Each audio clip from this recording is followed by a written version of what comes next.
pregame show down on the field wrapping up. We will take things over here in broadcast land. The Party Animals are in position for their first series sweep since the opening weekend of this season.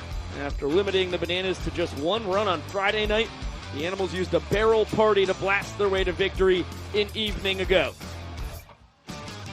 They will see how they follow up their 14-run, 19-hit explosion. And as you can tell, the scenes do not lie. It is a beautiful day for Banana Ball here at Durham Bulls Athletic Park.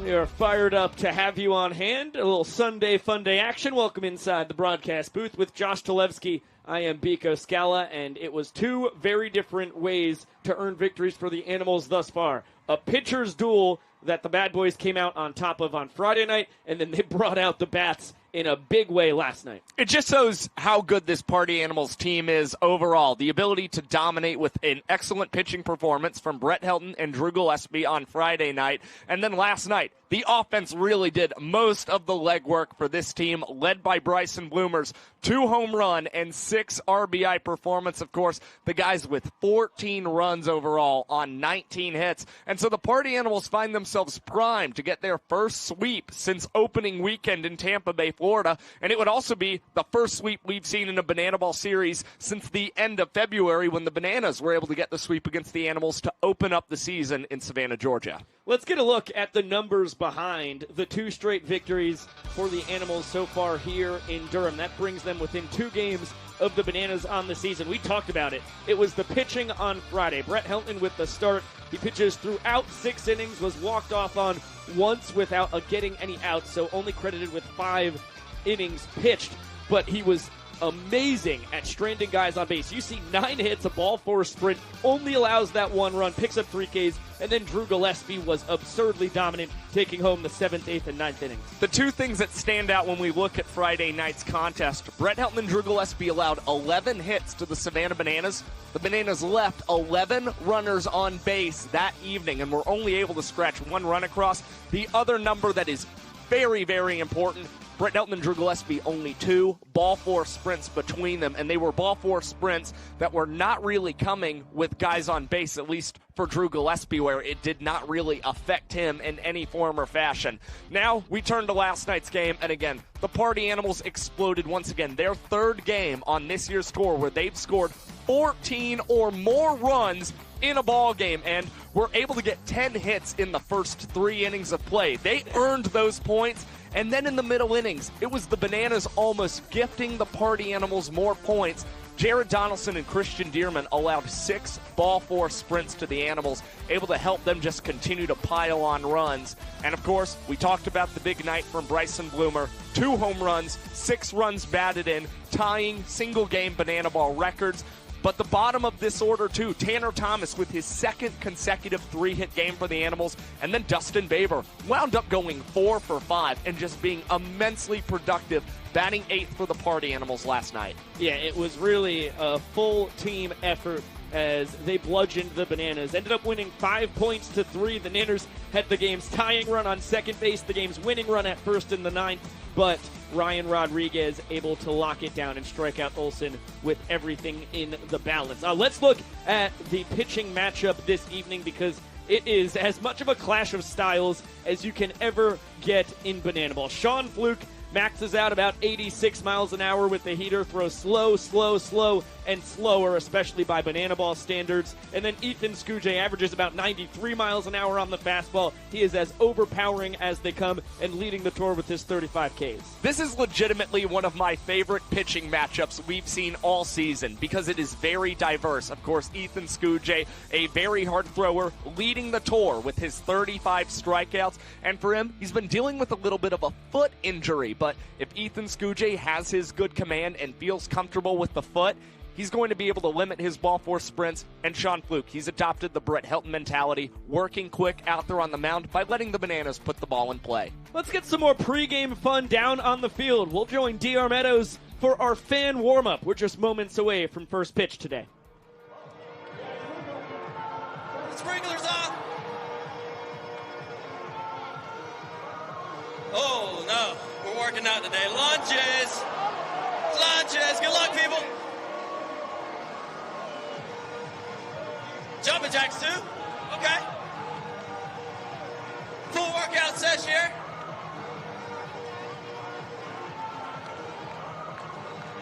Oh, Jordan, look around at the thousands of people you've got on their feet. Give it up one more time for Jordan!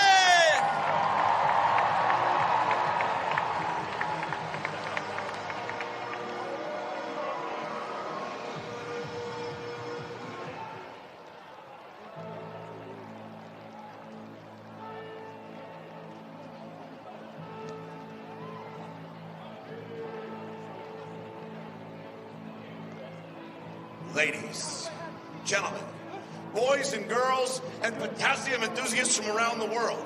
Today, you and thousands of your friends here live, thousands more still watching at home on YouTube, have gathered here to witness something beyond your wildest imagination. From Montana to Savannah, from Shanghai, China to North Carolina, the Banana Maniacs come from across the globe to witness this. This is not baseball. This is the crucible where the fastest, hungriest, and most entertaining players are forged. This is a game of the fans, by the fans, and for the fans. But this is not your granddad's pastime. This is not just another day at the ballpark. This game is baseball by birth, fruit by name, and an absolute worldwide phenomenon by the grace of God. This is the time for all 10,000 people here in Durham, North Carolina, to get on your feet and give me your voices. Because this is the greatest show in sports. Ladies and gentlemen, this is Banana Ball! Ladies and gentlemen, it's time for the starting lineup of your Savannah Bananas. Leading off in center field, number 5, DR the Doc Meadow. At third base, number 18, Danny Hosley. Batting third at DH, number 19, Dan Oper. Batting cleanup, the extra hitter, number 7, Michael Vitamin D. Batting fifth behind the plate, number 3, Eric Cho. Batting sixth in right field, number 2, Reese Superman Alexiade. Batting seventh in left field, number 15, Rack Robert Anthony Cruz. Batting eighth at first base, number 17, Brandon Showtime Crosby. At second base, batting ninth, number 8, our greatest showman, Jackson Olsen. And batting 10th at shortstop, he's our glove magician, Ryan Cobb. On the mound for your Bananas, number 37, Ethan Scooche. Your Savannah Bananas are managed by Tyler Gillum, assisted by Adam Firant and Ray Ortega.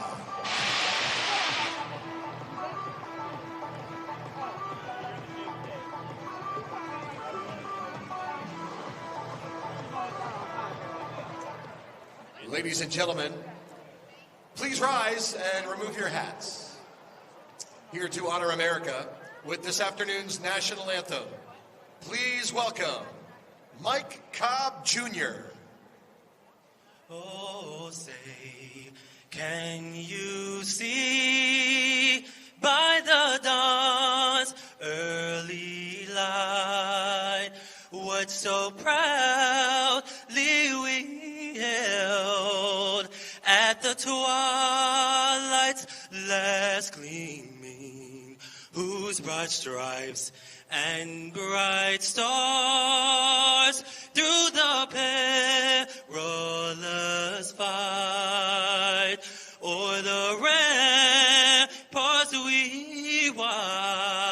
such words so gallantly streaming, and the rockets red glare, the bombs bursting in air, gave proof through the night that our flag was still there. Oh, say, does that star-spangled banner yet wave o'er the land of the free and the home of the brave? Ladies and gentlemen, Mike Cobb Jr.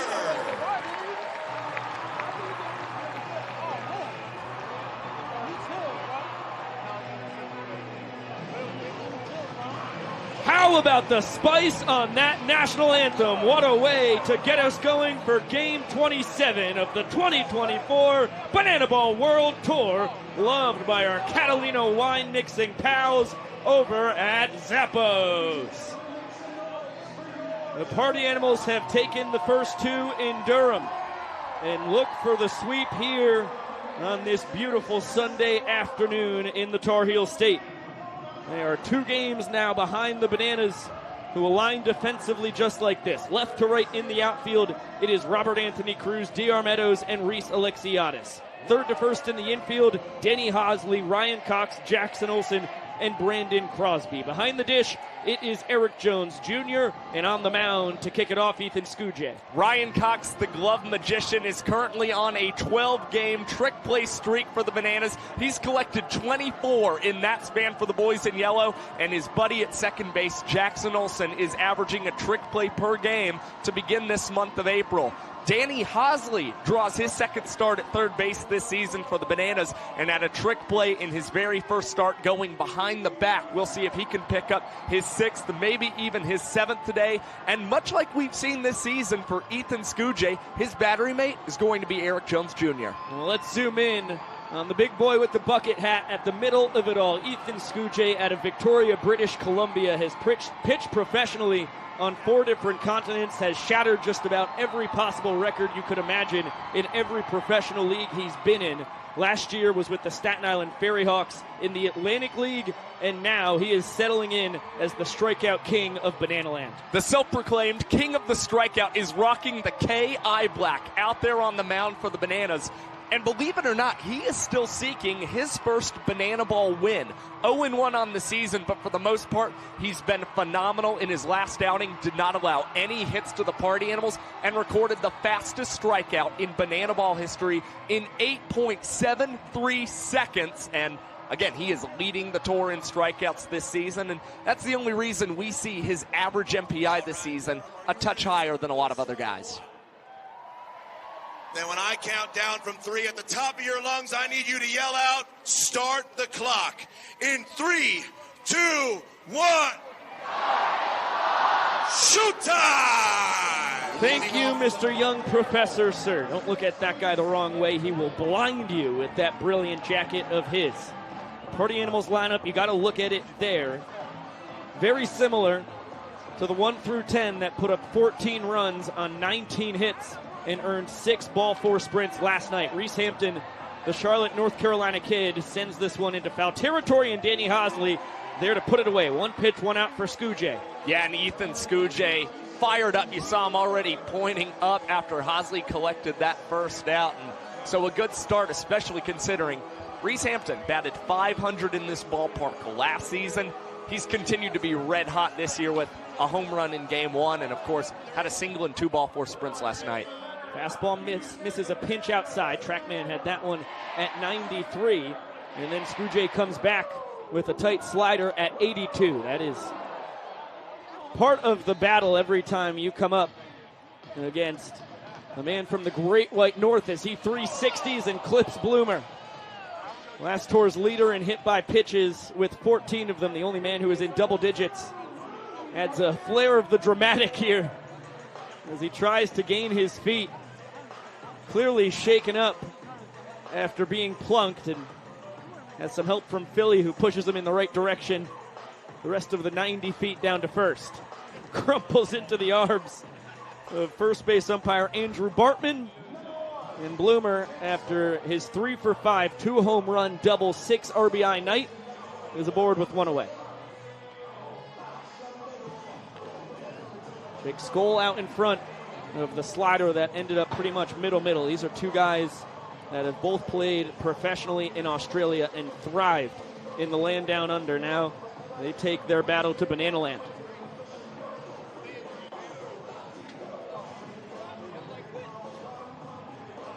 One just misses the bottom of the zone. Skull 2 for 5 with a double, a ball 4 sprint, 3 runs scored, 1 driven in last night. And of course, set a new banana ball record, reaching base safely in his 31st consecutive game for the Party Animals, beating his good buddy Reese Hampton's previous record streak of 30 consecutive games. Little excuse me swing. Able to foul that one off. Heater top of the zone. Comes in looking like that slider. Scoot J, a 5-pitch guy, will add a cutter, curveball, and splitter into the mix as well. Scoot J checks on Bloomer. He's back standing. Bryson 1 for 2 in his stolen base attempts on his young tour.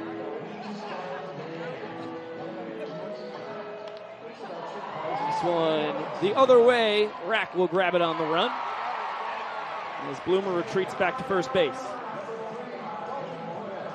Great execution from Ethan Skujay, going with the breaking ball against Jake Skull. We've seen at times that's been the Achilles heel. I think Skujay would have liked to get that a little lower to Skull, but still got underneath it and wound up in the glove of Rack for that big second out. Bender just misses the top of the zone to Dalton Cornett.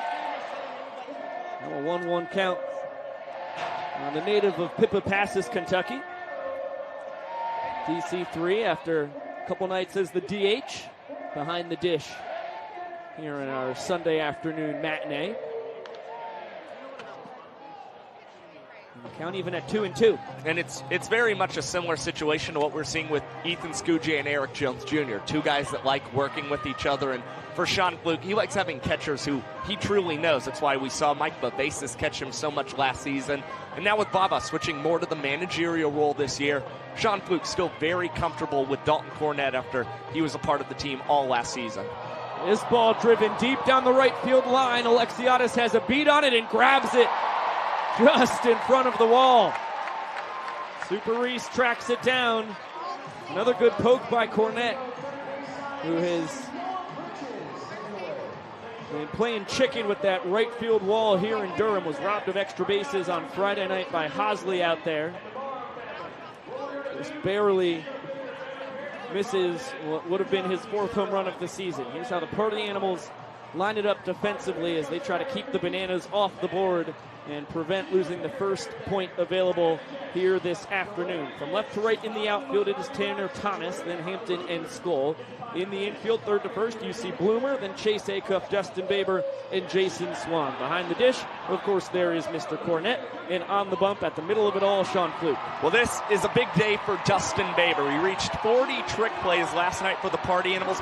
This is his 100th consecutive start at second base for the Animals, and he's got a trick play streak of his own. 7 consecutive games with a trick play, and he's got 12 in that span for the Animals. Now, Bryson Bloomer, we saw him holding down first base each of the last 2 games. He moves over to the hot corner, looking to get to double digits on the tour today. Look at the numbers on tour number 3 for the pride of Hudson, Florida. Mr. Sean Fluke came in as the self-proclaimed strikeout king. Certainly Ethan Skujay has taken that title for him, but that's okay. Fluke has become Mr. Undeniable. Yeah, he's been overall phenomenal this season. In his last start, did come away with an unfortunate loss, allowing 5 hits across 3 innings, 3 credited innings for the Party Animals. But for Sean Fluke, he's worked a lot, I think, with Brett Helton in adjusting his strategy and just allowing the Bananas to put the ball in play, and Fluke to let his defense do the work behind him. A big reason we see him with just 3 minutes and 17 seconds, the average time it takes him to get 3 outs. This one poked the opposite way. Skull will grab it on a jog. 2 pitches, 1 out for Sean Fluke after Skujay starts his afternoon with 1 pitch, 1 out. Exhibit A. Started Meadows with that big 12-6 curveball. It comes in around 64 to 66 miles an hour. And then he got him on the fastball, usually around 85 to 86. So 20 miles an hour on average of difference between the bender and the cheese. And then in between the two, he'll work in a slider and changeup as well. Both of those in the low to mid 70s. 1-1 count on Danny Hosley. Gets the start at third base after starting Friday night's game in right. And then closing that one down for the Bananas as he pops out to Cornett. Nice catch on the run as he crashes into the netting. And the baton pass to Dan Oberst. Yeah, really nice play by Dalton Cornett in foul territory there. Not only because he had to go up against the net, but because he's having to shield his eyes from the sun there and still able to come down with that second out for Fluke. Hot shot! How did Bloomer stay on his feet? Excellent play to get his 2021 Collegiate Bananas teammate. And Fluke gets the top 3 in the Bananas order, in short order. Does it all in 1 minute and 25 seconds here in the first. That's Fluke's second 1 minute and 25 second inning on this tour. Fly out, pop out, ground out. Go the Nanners. And an awful quick first inning for both sides. Skujay right back out to the bump.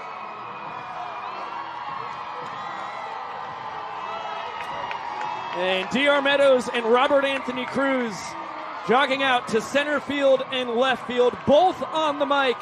D.R., we'll start with you. What a beautiful day for Banana Ball, buddy. I mean, you can't get any better weather than this. Robert Anthony Cruz, how are you this afternoon? Oh, I'm doing great. It's a beautiful day. The crowd's electric. Love it. Well, we thank you both so much for joining us. The reason why we're going double trouble on the mic'd up is because we are cooking up a backflip competition between the two of you. It will begin once the first pitch of the inning begins. Okay. I can't hear anything Rack says, so.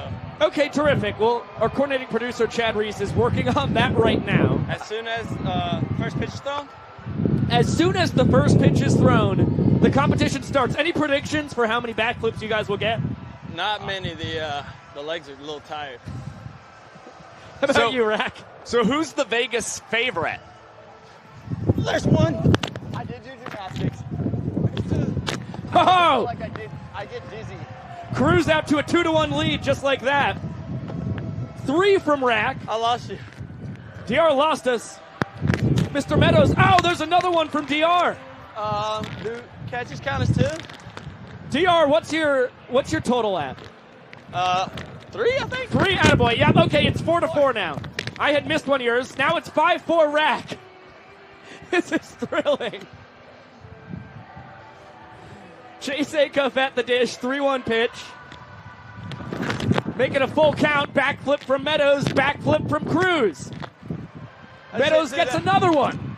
Oh, I'm dizzy.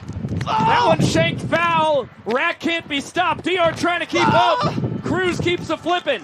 I'm dizzy. What's the count? We got 3. Okay, our numbers on the graphic are 8-8.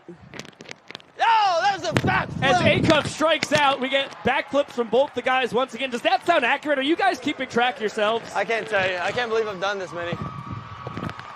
Another one. Ah! Replay time. Another one from Meadows. I think we're still even. You guys are at an insane pace right now. Yeah. What does the loser have to do? The loser, I think, has to do a backflip every inning for the rest of the night. Another one from Rack. Another one from DR. Who's hitting right now? We have Tanner Thomas at the dish. Hey, Rack, shade this way a little bit, buddy.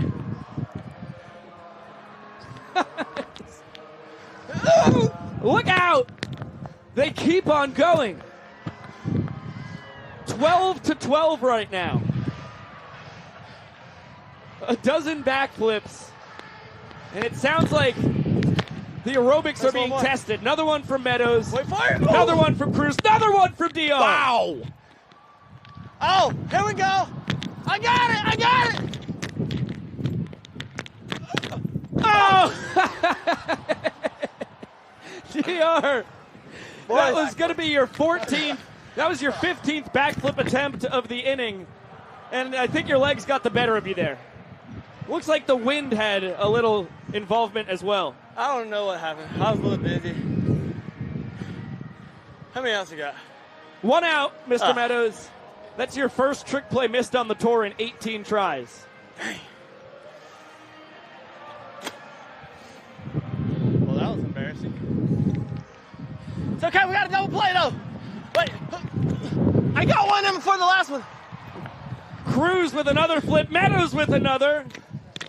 Hussein runs like the wind. He beats the rap, so we've got 2 outs now, fellas. What? 2 outs, boys. Try like that. Oh, get me right. Competition right now. You talking to people on the top of the blue monster? They must think the guys are glitching in the Are outfield. y'all still counting, boys? Oh, we're still counting. We have DR 17, Cruz 14.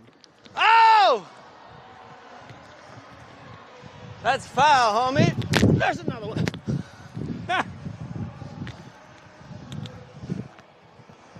That'd have been cool if I could have caught that ball. DR, do you think you can get to 20 before this inning is over? Yeah. Better hurry, though. Okay, you're 1 away. There's 20 for Meadows. Wow! They said it couldn't be done. I mean,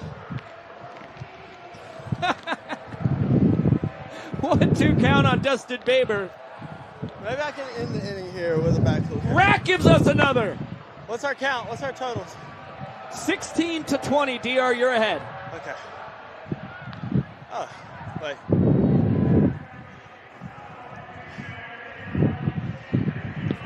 Baber hanging tough. This is exactly what you guys wanted to do in the top of the second inning, right? Yes. There goes Hussein. Get out! And EJ nails him. Strike to second. DR Meadows wins the inaugural backflip competition, but Rack with a beautiful flourish on the back handspring afterwards. That was tough right there. Thank you guys so much. Thanks for having us, boys. Have fun, guys. Don't get sick. It's huh? 21. That was thrilling. Rack says too many pre-pitch backflips. He is due up 4th in the bottom of the second here. Good work by Scoojay picking up Meadows, who had already done 14 backflips before we got a fly ball hit to him and tried to make it 15. We've got a crowd sing-off coming. Noah Bridges and Jake Lialio's hosting, and Josh and I will participate with the full capacity crowd here in the Triangle. I never want to hear you say I want it that way.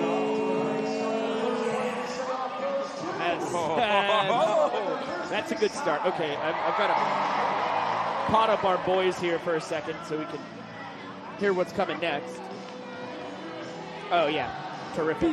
Because I've had the time of my life, and I've never felt this way before.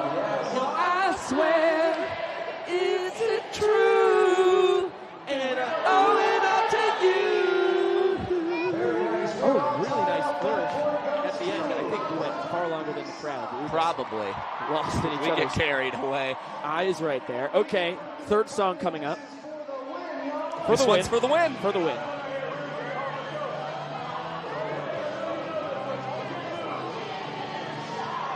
Oh, we're halfway there. Whoa! Living on a prayer. Take my hand. We'll make it, I swear. Whoa! Michael deep prize after 10 and time is left. Yeah! And that's the first out here in the bottom of the second inning.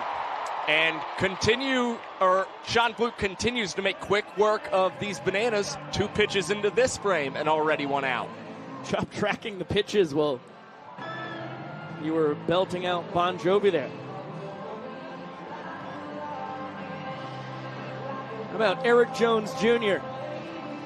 coming in with the North Carolina specific song for the pride of the Tar Heel State. EJ catching tonight, holding down the 5-hole. Guy who was born in Jacksonville, Florida, but around 2 years old. Moved to the Charlotte area. And outside of middle school in Birmingham, Alabama. Has called North Carolina home ever since. And EJ looking for more big results against Sean Fluke. He's got 6 hits against the righty this season. 3 of them have left the yard. And he did homer in this ballpark last year. He would love to do it in his home state yet again. Tops this one to Acuff with his took us to home plate between the legs. 360. Fantastic trick play for his 36th of the year. Just continues to be so smooth at shortstop for the Party Animals. A really impressive play. Again, his back entirely turned to home plate and is still able to go 360 and between the legs and throw out the Bananas backstop. 5 up, 5 down for Fluke. He sets his sights on Reese Alexiadis. Excellent block there by Dalton Cornett. Remember, on a wild pitch or pass ball or any pitch for that matter, but it's only attempted when the banana ball gets away from the catcher. Hitters can steal first base, and Super Reese is super fast as Flukie stumbles off the mound, feeling the effects of the big whiff there from Alexiadis.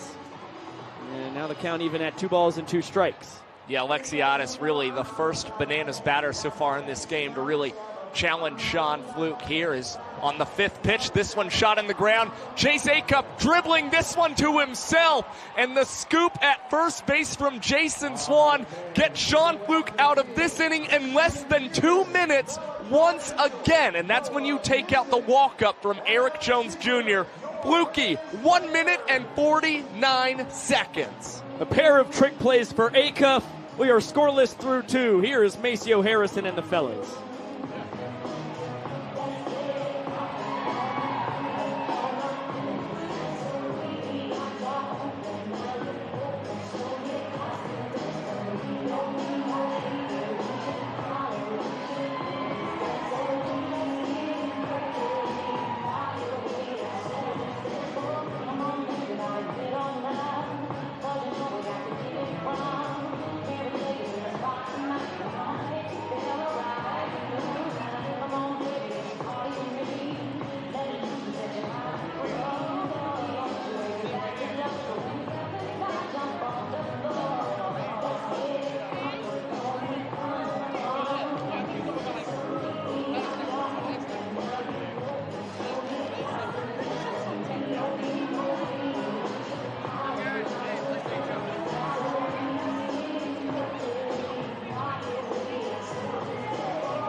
Maceo Harrison, joined by Noah Nisnik, Malachi Mitchell, Alex Ziegler, and Christian Dearman. All guys that Josh and I were lucky enough to be dancing with last week in Savannah. It's a really good crew. I've got to commend them. They are as nice as can be, super encouraging, and I would go to war with those guys. I would go to a dance battle with those guys is what I would do. Double retweet from me. Dustin Baber at the dish. He was at the plate when Jordan Hussein was caught stealing second by EJ. That ended the top of the second. Jones Jr.'s first caught stealing behind the dish of the year. And Scoojay dialing up the heat. Baber continuing to pepper balls foul. Yeah, good battle from Dustin Baber in the last plate appearance and trying to keep it going here and taking that one up high already. 10 pitches technically between Dustin Baber and Ethan Scoojay, so he's gotten a good look at the righty so far and sends this one fair down the left field line. And Baber rounding first and headed for extra bases. The throw in from Rack not in time, and Dustin Baber leads off the third with the first extra base hit of the game, and base hit for that matter for the Party Animals. Correct. First hit for either side Fourth double of the year for Baber, guy who grew up in Babson Park, Florida. A couple years of JUCO at Daytona State, and then 3 years after that at North Carolina A&T, right down the road in Greensboro. So no stranger to the Tar Heel State. Now Noah Fisher, the designated hitter and donut batter. The 0-1 is going to come after a choreographed dance from Skujay, Cox, Olsen, and Meadows. It is the Willy Wonka. Third time we've seen Skujay break it out. Heel kick and a fire. Long run for Alexiades. Sliding, he can't get there. Perfectly placed by Fisher. Baber had to wait to see if it would fall. So he scampers over to third and holds up there. And just like that, after no hits through 2 innings for either side, Party Animals have runners on the corners after a pair of knocks to kick off the third. Well, due to the 3-2-2, Reese Alexiades has to shift a little bit into right center to be able to cover the ground with D.R. Meadows moving in for the dance. So it was a long run for Alexiades, but really did a good job of faking out Dustin Baber at second base, showing every indication that he was going to come up with the catch. And here, Brandon Crosby comes up with a big catch for Ethan Skujay, as that'll be a pop-out from Jason Swan. A big first out of the frame as you get another look. Showtime very close to our first base camera and the Iron Horse of BTV. Emerson Elmgren running it. There goes Fisher for second. He steals it easily. He had a monster jump on Skujay. He's a perfect 4 for 4 on the year in his stolen base attempts. That's big too. Takes the Party Animals out of double play possibility on a bouncer in the infield, although it is very tough to double up the mighty, speedy Reese Hampton, who's ahead 2 balls and no strikes. He popped out in foul territory to Hosley to kick off the ball game. Gassed up by a heater right down the chute. Bananas bring the infield in. Everybody except for Crosby, who's playing back behind first base and now will creep in for the 3-1 offering.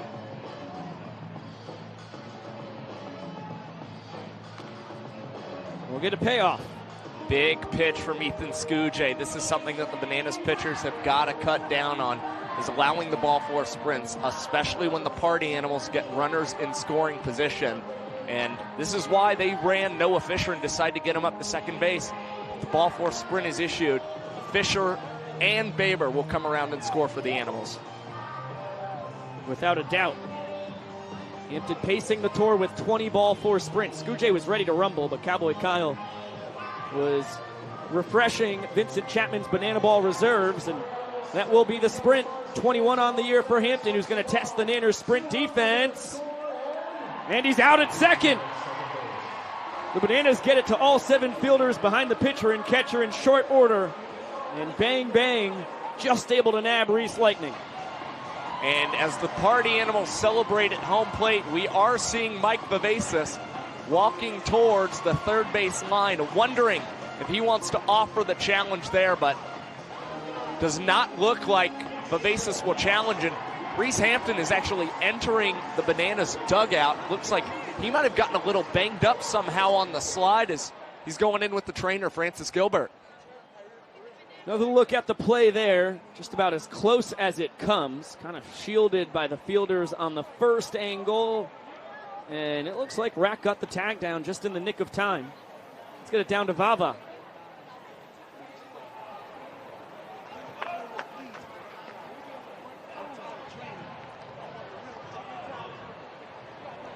Well, I'll tell you what, Vava was supposed to be... He was supposed to be shouting throughout the entire stadium. Now we'll get it down to Vava. Only for a moment, and the moment's gone. You're my boy, Bloom! All my dreams flash before my eyes, the possibilities. Dust in the wind. All we are is dust in the wind. You're my boy, Blue!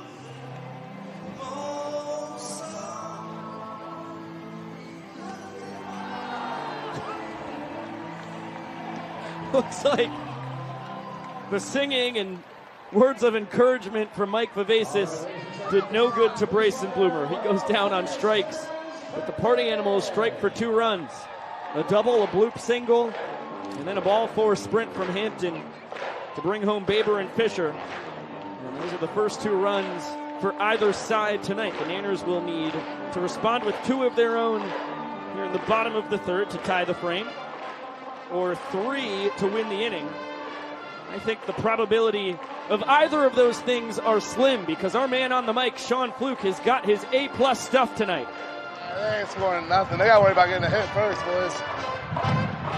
Couldn't agree more, Flukey. Little 6 up, 6 down for you. Not bad way to start. 3 ground balls, a pop-up, and 2 flyouts. Oh, yeah. That's the Fluke special. Now you eye up Robert Anthony Cruz, Brandon Crosby, and Jackson Olsen. The Bass Fisher himself. Rack. Oh, that's bad. Now, how you feeling out there, Fluke? Dude, you know the answer to that. Not the When greatest. are you going to start feeling good on the mound? I don't know, man. I've been doing a lot with Francis. We've been working. I mean, I say I've been working, but I've been not really doing everything I should, that's for sure. Fluky, you have literally thrown 15 pitches. How can you say such a thing? That's what I'm saying. That's why my arm's not going to hurt after today. I mean, 15 pitches. I think I thrown more in the bullpen than I have. All right, I'm calling the first strikeout of the day right here. Yep. Smells like it to me. Go bananas, psych. Go bananas, psych. Watch this. Oh, that's close. Change up? Oh, yeah. Gnarly. Spot, Gnarly. Backdoor bender here. Yep. Oh, God, that's it well. That was it well. Come on, Reese. Make a play. That'll babe. Plenty of room. That was on the outer half. Hey, good swing, right? Psych. There's another 2-pitch batter right there. Up to 17 pitches on your afternoon. Uh-oh, Michael Jackson, baby. What's up? Ooh. Shamona. Well, that hurts my toes when he does that. He's so far off the freaking plate. It's ridiculous. A little outside free heater. Oh, that's not it. That was not where you wanted that one.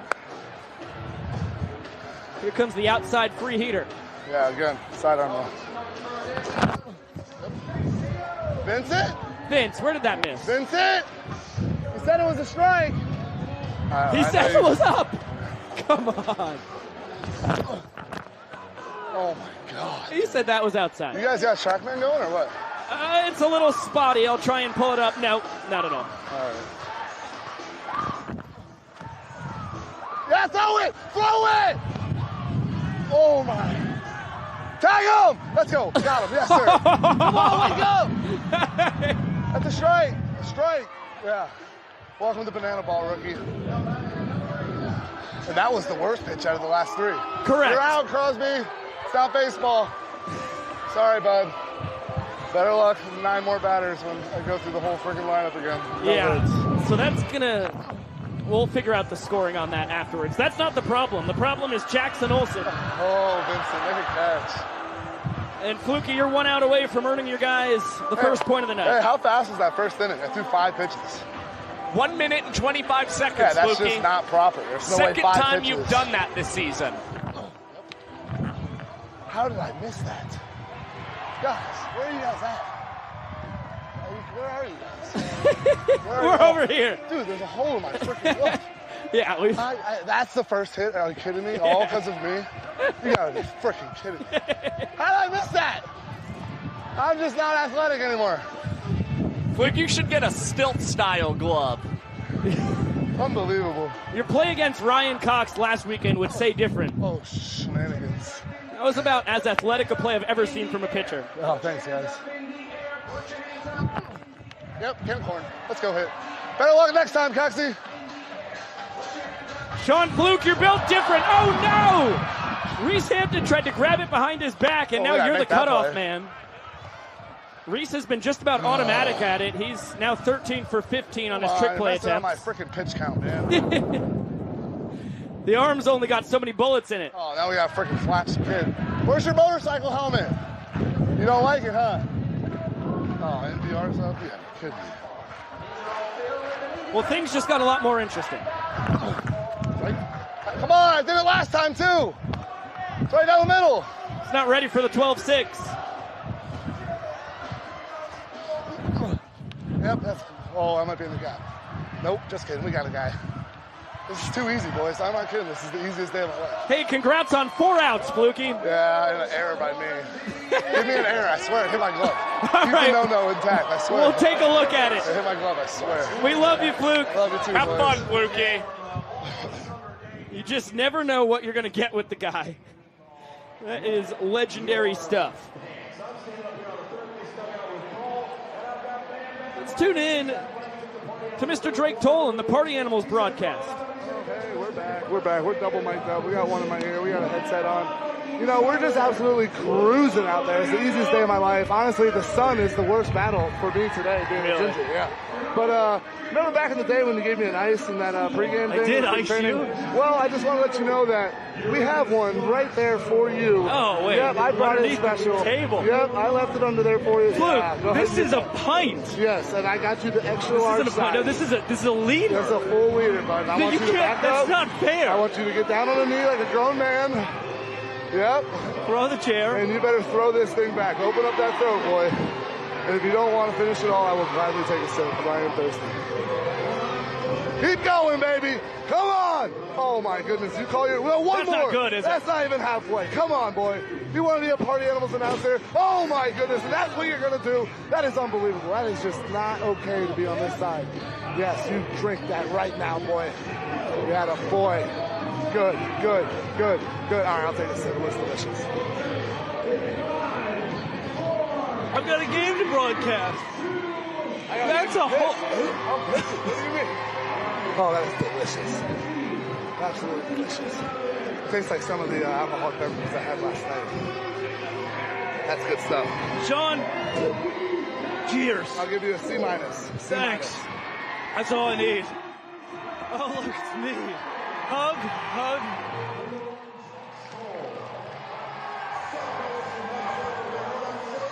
Absolute madness occurring on the first ever Party Animals dugout broadcast on the Party Animals YouTube. First true Party Animals dugout broadcast was last night on Valley Live. Now Toll takes things to the tube. And Skoll hits that one to Alexiadis. Tip drill, sliding snag. 5th trick play of the year for Reese. And Reese Alexiadis celebrating like he is sitting around a campfire, just warming up those hands. An impressive trick play from Reese Alexiadis, and nails it by going into the slide there. He just continues to really impress with the creativity overall in his trick play abilities as an outfielder. Of course, it's a little bit tougher to collect them, manning those positions. Josh, correct me if I'm wrong. Trick play number 5, actually, for Mr. Alexiadis. He had one last night. I was going off old notes. And Vincent Chapman going with the oldie but a goodie. The folks love when that guy shakes what his mama gave him. Hurls away his equipment. What's the TrackMan data on it this afternoon? Shakes per second a little down today. 88 shakes per second. But again, we said last night, 80 shakes per second is an elite level according to our TrackMan data. Most Major League Baseball umpires closer to 70 shakes per second. That is on Angel average. Hernandez is only at 20. Correct. Poor Angel. Guy can't catch a break. Fastball just barely misses the outside corner there to Cornette. Cleanup man for the Animals. Flew out to Alexiadis in right his first time. And a little excuse me swing on 3-1. Surprising from Cornette in a hitter's count. He serves it out to Rack. And 2 up, 2 down for Scoojay in the 4th. Just probably one of those situations where as a batter, a pitch looks really good as it's coming in, and then you have to make an adjustment last minute. You've already chosen to swing and just poking it out, getting a little underneath it, and Rack coming in with the catch. Chase Acuff spits on the bender down and away. He was Scujay's first strikeout victim. This is the classic matchup of an unstoppable force and an immovable object. Chase, the hardest man to strike out in Division II baseball in 2018. Ethan Scujay has set strikeout records in professional baseball leagues on 4 of the 7 continents we have on Earth.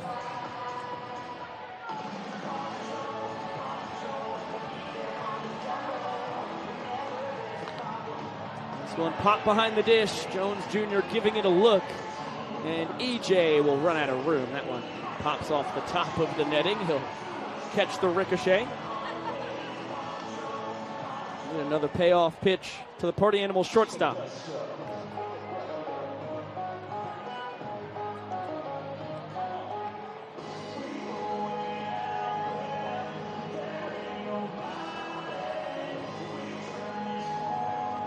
Check swing. We'll do it again. Chase trying to lay off what Trackman had as a 92-mile-an-hour fastball diving below his knees. And this is what is a little annoying about facing Chase Acuff if you're a Bananas pitcher, a guy who is so good at fouling off pitches in 2-strike counts, and then being able to get a pitch he likes and shoot it up the middle like he has right here. 2-out knock for Chase Acuff. Hit number 3 on the day for the Animals. Chase coming off a 2-for-5 performance with a run driven in. Check that. A run scored, 2 driven in last night. And here is Tanner Thomas. Reached on the trick play missed from DR Meadows while he was participating in the backflip contest against Rack and left. He had already pulled off 14 backflips without a ball in the air, tried to make it 15, came up empty. Tanner was 3-for-5 last night after going 3-for-4 on Friday night, and now Cruz will call off Cox. And Scujay holds serve. Acuff stranded at first, and the Bananas will just need 1 run in the bottom of the inning to tie this game at a point apiece. Good communication between Rack and Ryan Cox there. Coxie, even with the sunglasses on, trying to find it in the shade, and Rack wisely calling him off and declaring that ball was his. Hey, baby, o'clock. For the 314th straight sold-out crowd.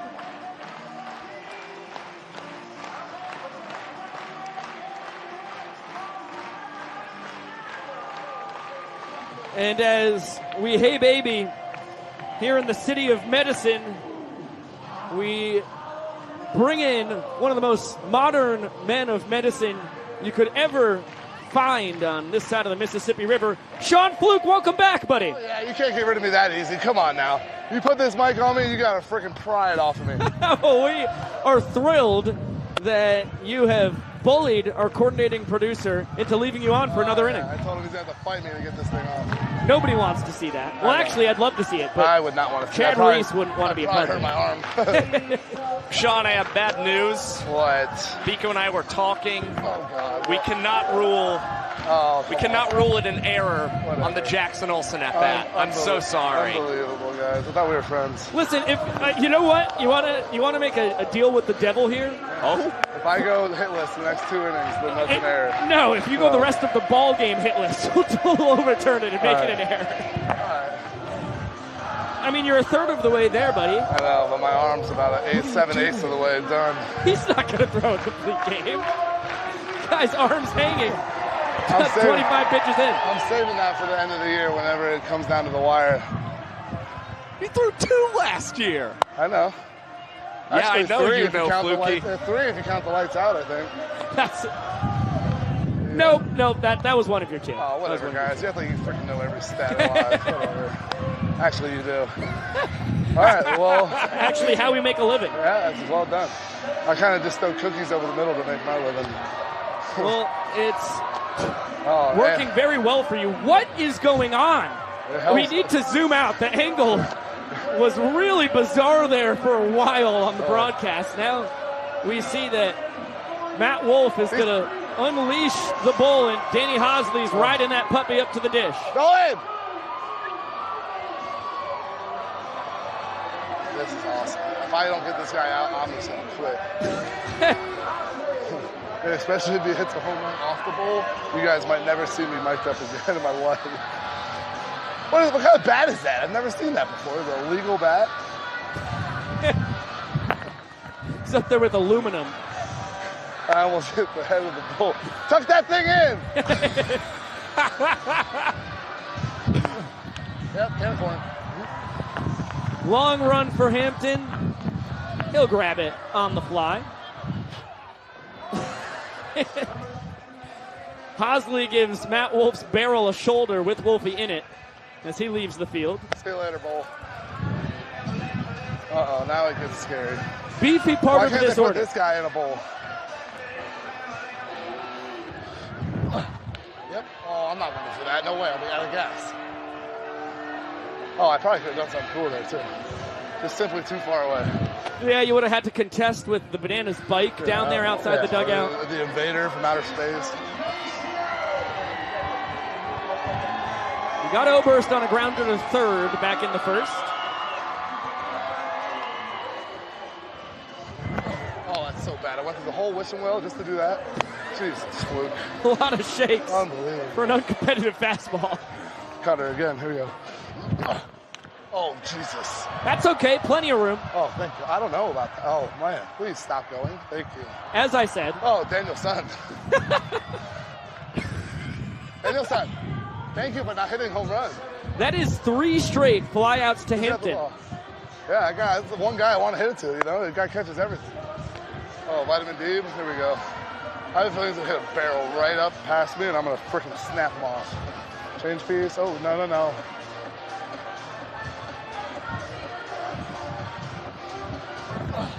Oh, yeah. Inside heater, 77. Buy him. Can't catch up to that gas. Can't catch up to the gas. Oh, that's... Oh, man, where's the mic? Yep. Oh, with you the got mic. it, Fluky. Oh. Well, there goes the microphone. Wires all over the place. And now Fluke is all on his own out there. We'll leave the mic for now, as that is 3 straight flyouts to Hampton. Another goose egg for Fluke.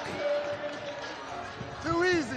Oh, you do still have the mic on you. I got headphones all over me and shit. Hey! Keep making outs, baby. I love it when they hit you with the ball. Really? Children and teens in foster care across the country without a permanent home. To help raise awareness and bring families together, we created a nonprofit called Bananas Foster. This organization is dedicated to celebrating those who are already making a difference in the foster care world while educating and inspiring others to get involved. Today, Bananas Foster is celebrating Kayla DeWald, who has been licensed since 2022. In the last 2 years, Kayla has welcomed 12 kiddos into her home. Her most recent placement came to her at just 10 days old, and when reunification with her biological family wasn't an option, Kayla was asked to adopt her. On Friday, just 2 days ago, Kayla was at the courthouse making the adoption official. Fans, please help me welcome to the field Kayla and the newest member of the DeWald family.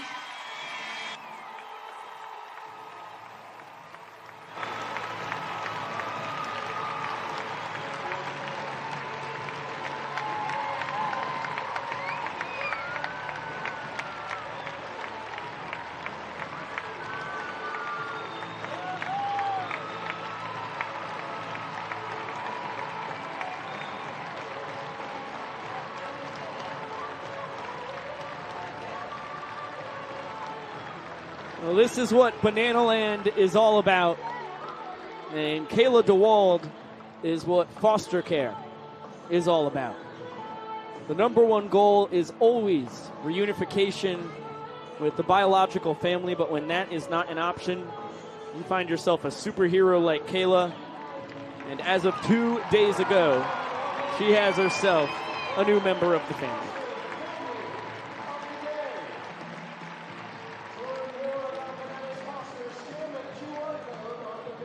Beautiful stuff on a beautiful Sunday afternoon from Durham, North Carolina. As Ethan Scujay, fantastic across 4 innings, 2 runs given up.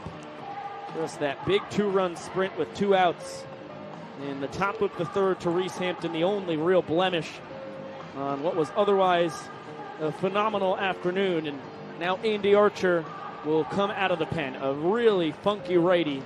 3 different kinds of fastballs, and the only off speed, a split changeup. Yeah, and Andy Archer's been, for the most part, excellent this season for the Bananas. Lately, he's seemed to just a little bit off in his struggle with command, allowing more ball four sprints than he would like. So, again, it's for more than anything for Andy Archer right now, making sure to get first pitch strikes to these party animals, and he'll be able to hopefully do that successfully facing the bottom half of this order. Party Animals lineup, deadly 1 through 10. But if you're going to begin your ball game anywhere, you certainly would rather do it 7 through 9 in the lineup. Then at the top half, it is Hussein, Baber, and Fisher. Due to swing it here in the 5th, we are cruising. A little less than an hour and 13 minutes still on our 2-hour timer. And as Archer jumps out in head of the Animals' extra hitter and saws him off. Going to be a tough play. Barehanded, no chance. Infield single for Jordan Hussein. Makes him 1 for 2 on the day. Yep, good charge by Ryan Cox. That ball just getting slower and slower as it was rolling in the infield grass there. And for Cox, he just unsuccessfully able to grab it with the bare hand and just had to eat it there. Hussein reaches. Justin Baber had the first hit of the game today. Kicked off the 3rd inning with a double down the left field line. Ended up scoring the first run of the ball game as well. 1-1 count. You saw the split change right there. Archer also is equipped with a 4-seam, 2-seam, and cut fastball. Steady diet of off speed to the Animals' number 8 hitter so far. There's the heat. And there's the uncharacteristic lack of control for Andy across his first 10 innings of the tour. Looked like he could throw strikes from center field. And he was really the most dominant pitcher the Bananas had, right up there with Noah Nisnik across that time. Check on Hussein, who was leaning towards second. And able to get back safely. Look, Jordan's going to be very careful about trying to steal here, and I eat my words immediately as he took off before Archer could even offer a pitch home there. How about Jordan Hussein with some heads-up base running? Or no, he did steal on the pitch, and the 3-2 will run inside to Dustin Baber, and the Party Animals bring a run across here in the 5th inning. Couldn't even get the statement out about how cautious Hussein should be when it comes to swiping bags after Eric Jones Jr. caught him trying to steal second back in the 2nd. In the record books and be a part of Masters history forever. He's eyeing up the putt. This is a legacy for his family. He's done it!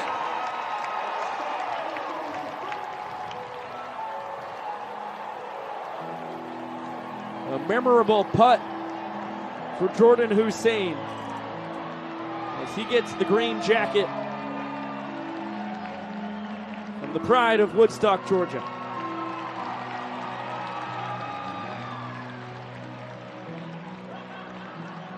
Special moment right there.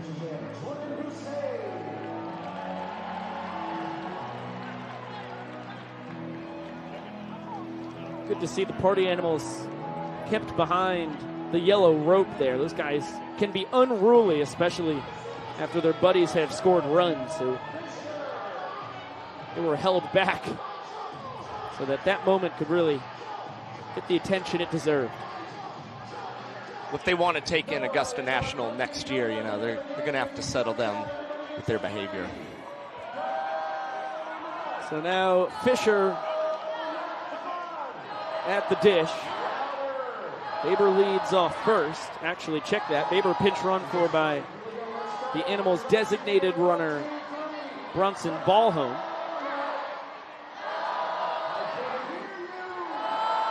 Fisher, the donut hitter, blooped a single down the right field line. Was aided by the Bananas being in 3-2-2 defense. Scored the second of the 2 runs in the third. Jerry Donaldson has to track down an inflatable donut that blew out onto the field as Archer checks on ball home.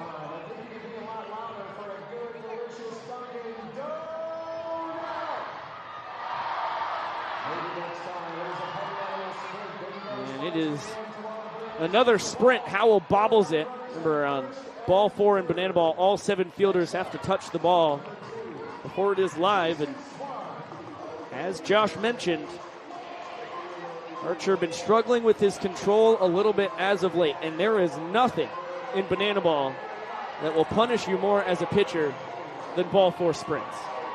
Yeah, and the Bananas are hoping they don't see a repeat from last night against the Party Animals again. They drew 6 sprints in the middle innings against these guys. Bananas were just gifting them runs and points, and trying to avoid that today is, for the most part, we've seen a really good pitcher's duel between Scoojay and Fluke, and Andy Archer just trying to continue to be strong out on the mound. As this one hit into right, Alexiadis coming in will charge and fire a perfect strike to Eric Jones Jr. home. Bronson Ballholm has to stay at third base. I don't know if Brownie would have gotten halfway home by the time EJ got that ball from Alexiadis. It is a howitzer of a right arm that the kid out of Manhattan Beach, California is equipped with. And he'll get another opportunity. Ranging towards center as this one from Hampton. Ballholm will be able to tag and score as Reese picks up the sacrifice fly, his 3rd run driven in of the afternoon, his 23rd of the year. And that's really all Reese Hampton had to do in this situation was hit it out deep and get a 2nd run in for the Party Animals in this inning, give them a little bit more breathing room to claim a 2nd point and hold the Bananas in the bottom half of this inning. This backhanded play in the Party Animals bullpen by Dalton Ponce. The foul ball from Bloomer. Grayson was plunked his first time. And strikeout victim number 2 on the afternoon for Ethan Scoojay. He went 4 innings of 2-run ball on 3 hits. And those 2 Ks, Archer gets Bloomer with the split change up there. That's his only punch out in the 2-run top of the 5th for the Animals. We will get it down to the young professor for one of the greatest promotions you will ever see. Introducing first, making his way to the field from farms unknown, he is the Mother Clocker.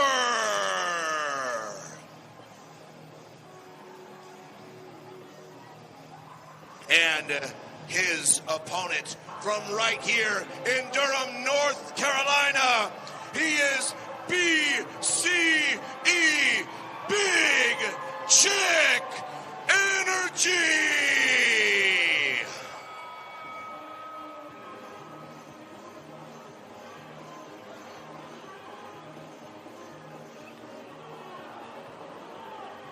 Knife edge chops from BCE. The Clucker misses. Big Chop takes him down, and BCE has the offensive advantage.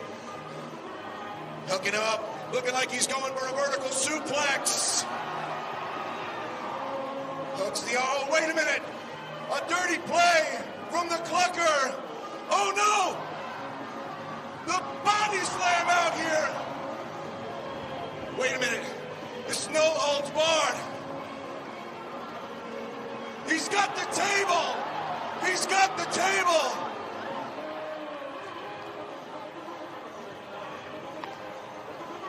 Oh no. Not the table. Not again. Not this way. Wait a minute.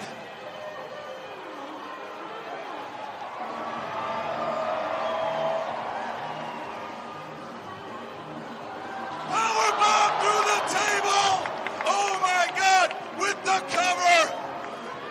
1, 2, 3. Here is your winner, Big Chick Energy. And now it's time for the chicken dance. Hope everybody's doing the chicken dance at home. Another look at the finishing move. Bam! Goes the table. I couldn't get out of the screen in time. I don't know the chicken dance. They never taught me that one at Waldorf schools. It's not that hard, man. I can't track that choreography. Big weekend of dance for me and Durham, I've got to say. 2 out of 3 games for you, man. I've enjoyed it. It's good stuff. Yeah, it's a complicated boogie. No, it is not. It is not. Don't do this. I get mixed up every time. I don't know if I'm supposed to be flapping or tapping my fingers together. You start with your hands. But what do I do with my feet? It's kind of free range, you know? free range chickens, you know? You didn't even mean to do that. Nope, not at all.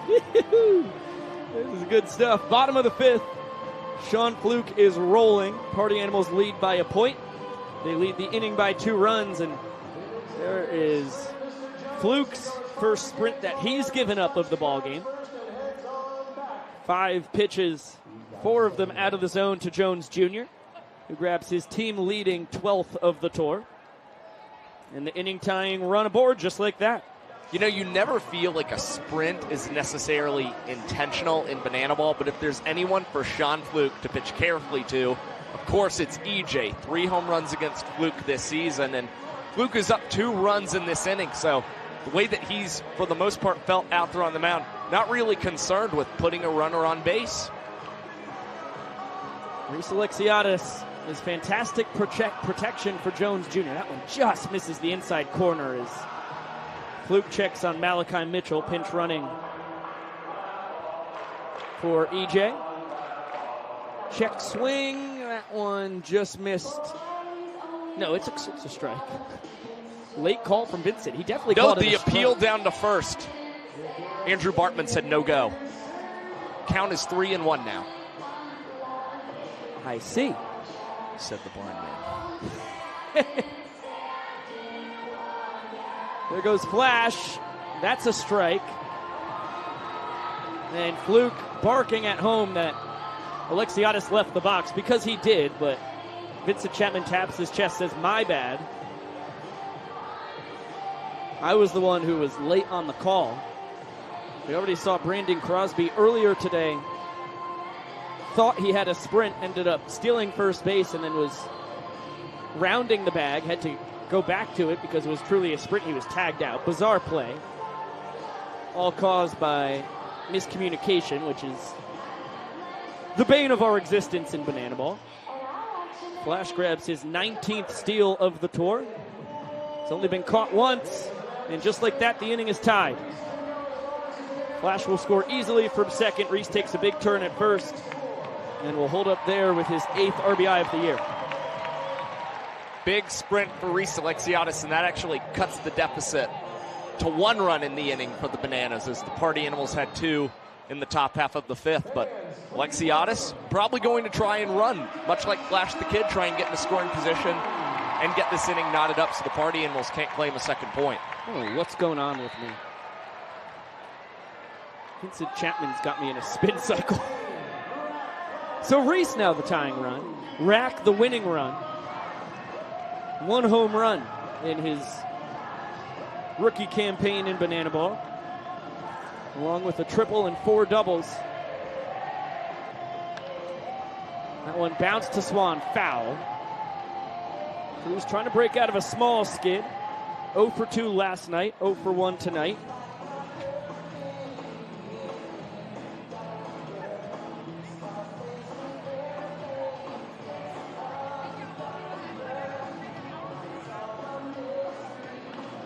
This one popped the right side from the former Washington Nationals minor leaguer, not caught by a fan. Fluke apoplectic that one was bobbled and lost. That's just classic Sean Fluke, pointing up into the stands, giving him a little bit of gruff there, and I've got to say, that is the best angle we've had at seeing if a foul ball could be caught by a fan here in Durham so far. Saw that thing bounce right off the hands. There goes Reese. He'll have to head back to first. We'll get another 1-2 offering to Cruz. Alexiadis was 29 for 32 in his stolen base tries across his Pioneer League MVP year last summer. As Cruz hangs tough on the Big 12-6 curveball. Yeah, Luke just continuing to snap off benders here against Rack, and even though he doesn't have a lot of heat in his arsenal, you wonder if maybe he tries to elevate a fastball here to Rack now and make an adjustment of sorts. Reese back easily.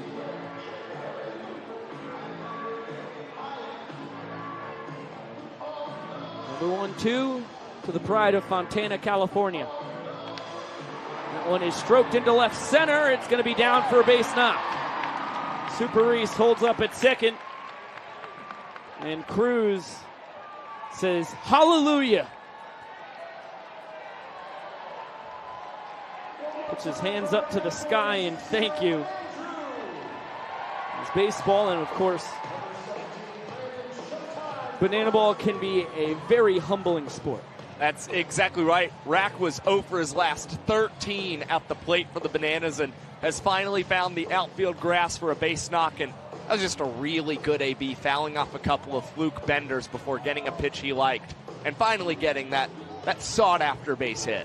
Brandon Crosby out in front of the changeup, pops this one right side. Bananas scatter as Swan has enough room to play with. It is an enormous first out for Mr. Undeniable.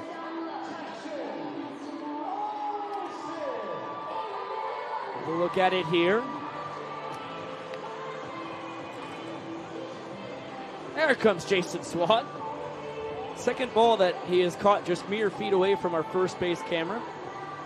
And it's operator Emerson Elmgren. That one stroked into right. Jackson Olsen is the hottest man on planet Earth. 2 for 2 this afternoon. 2 hits last night. 2 hits Friday night. Just playing banana ball at a different level right now. He really came into his own in April last season. Feels like he's doing that a second straight year for the Bananas. And only unfortunate thing about that base knock, Reese Alexiadis with just a little bit of a late jump at second base wasn't able to use it to get around and score the inning-tying run. Yeah, the real problem there is Olsen hit the ball too hard. Got to Jake Skoll pretty quickly, and Skoll has one of the better arms you'll ever see. This one tapped to Swan. He comes home with it. They will get... No! Vincent Chapman says Cornette was dragged off the plate.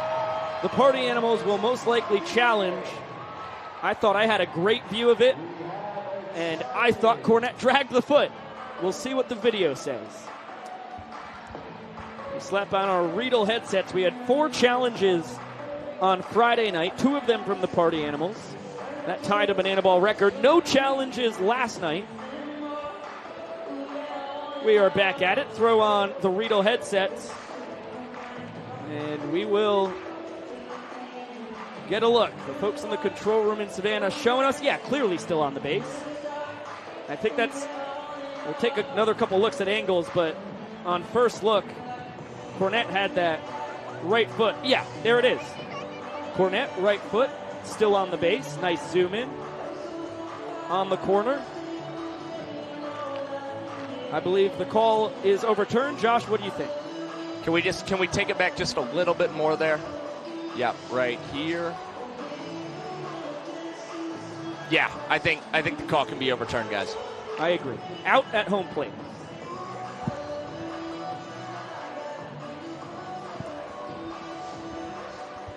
Good job by Dalton Cornette. Like a receiver in the NFL, dragging his feet to stay in bounds.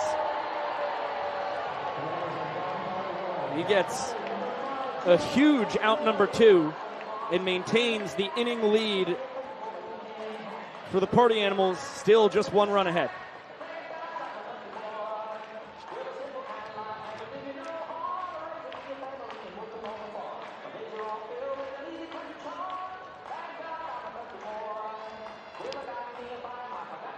So the fate of the frame in the hands of DR Meadows. Flyouts to right and center so far. He's not doing that here. This one in front of Hampton, who plays it on a hop. Olsen getting the wave around. And it's going to be a walk-off two-run single for the Doctor. The Bananas win the inning 3-2 and tie the game at a point each. Just what the Bananas needed, an impressive rally against Sean Fluke, finally able to break through against the right-hander, and there's nobody who's batted better this season with runners in scoring position than DR Meadows, batting over 500 betting over 500 with runners in scoring position, and now all the Bananas, they're trying to get Mr. Hussein's jacket. Jordan stops, drops, and rolls, and will be mugged by the Nanners, who claim the Masters jacket, and I think they want to give that to DR Meadows.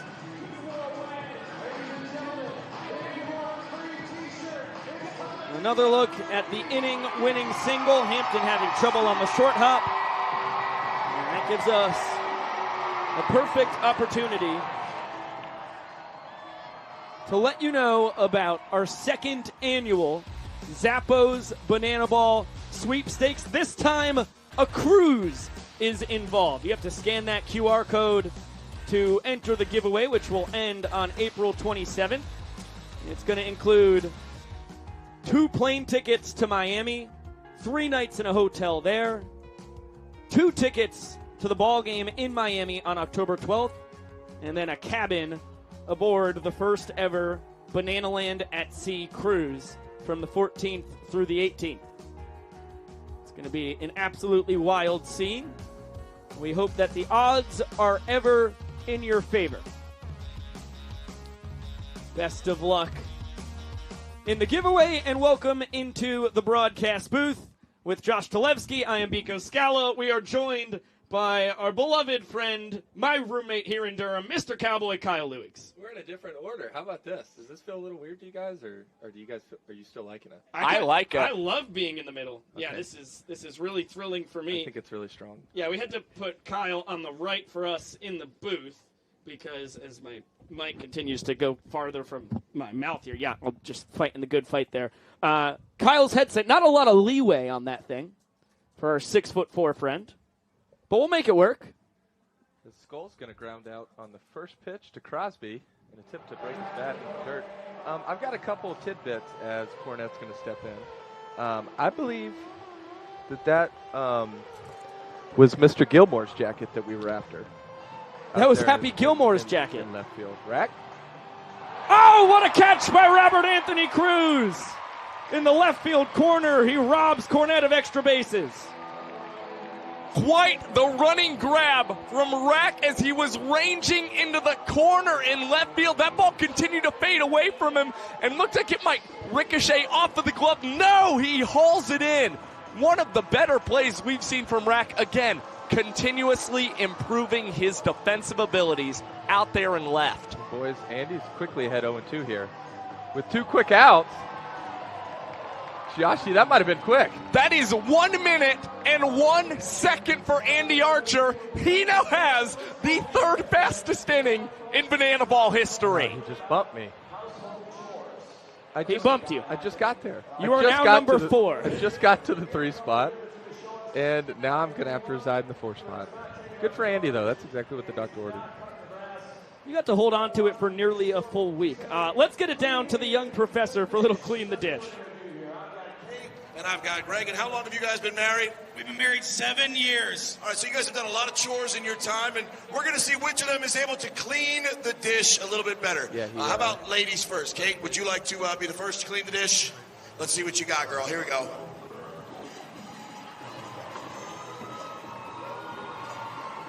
I don't think it's very clean. But those moves look clean. Oh, she's feeling it. Oh, there we go. A little extra cleaning. You missed a spot. All right. That's Kate. That was a moderately clean dish. All right, Greg, let's see. Maybe you're the dishwasher in the house. Guess we find out. Here we go.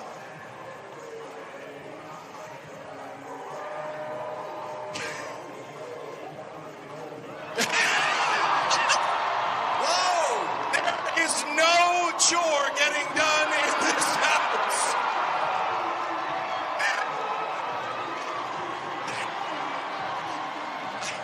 What is happening right now?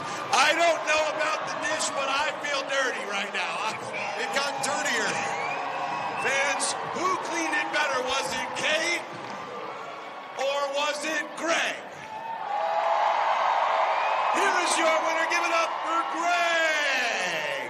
All right, Durham, I need your help to introduce our next batter. I need you to howl as loud as you can. He is our third baseman.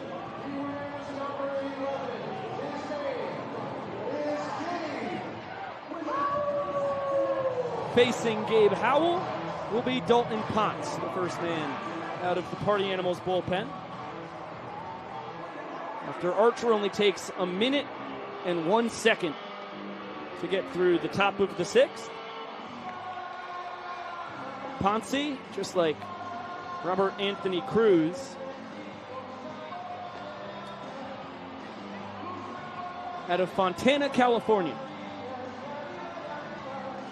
Howell hitting for Danny Hosley here. And I'm sure he will take over at third base if he wasn't at the hot corner defensively in the top half of this inning. It only took a minute to complete, so I apologize for not noticing the defensive change if that was the case. Life comes at you quick sometimes. Faster than you could ever imagine, especially in Banana Ball. Nice piece of hitting for Gabe. Right back up get the chute. into an empty center field as I think Skull and Reese were playing a little bit of beer dye out there. I had circled Maybe single. Maybe some water dye. I have to cross that out and write double. Reginade dye.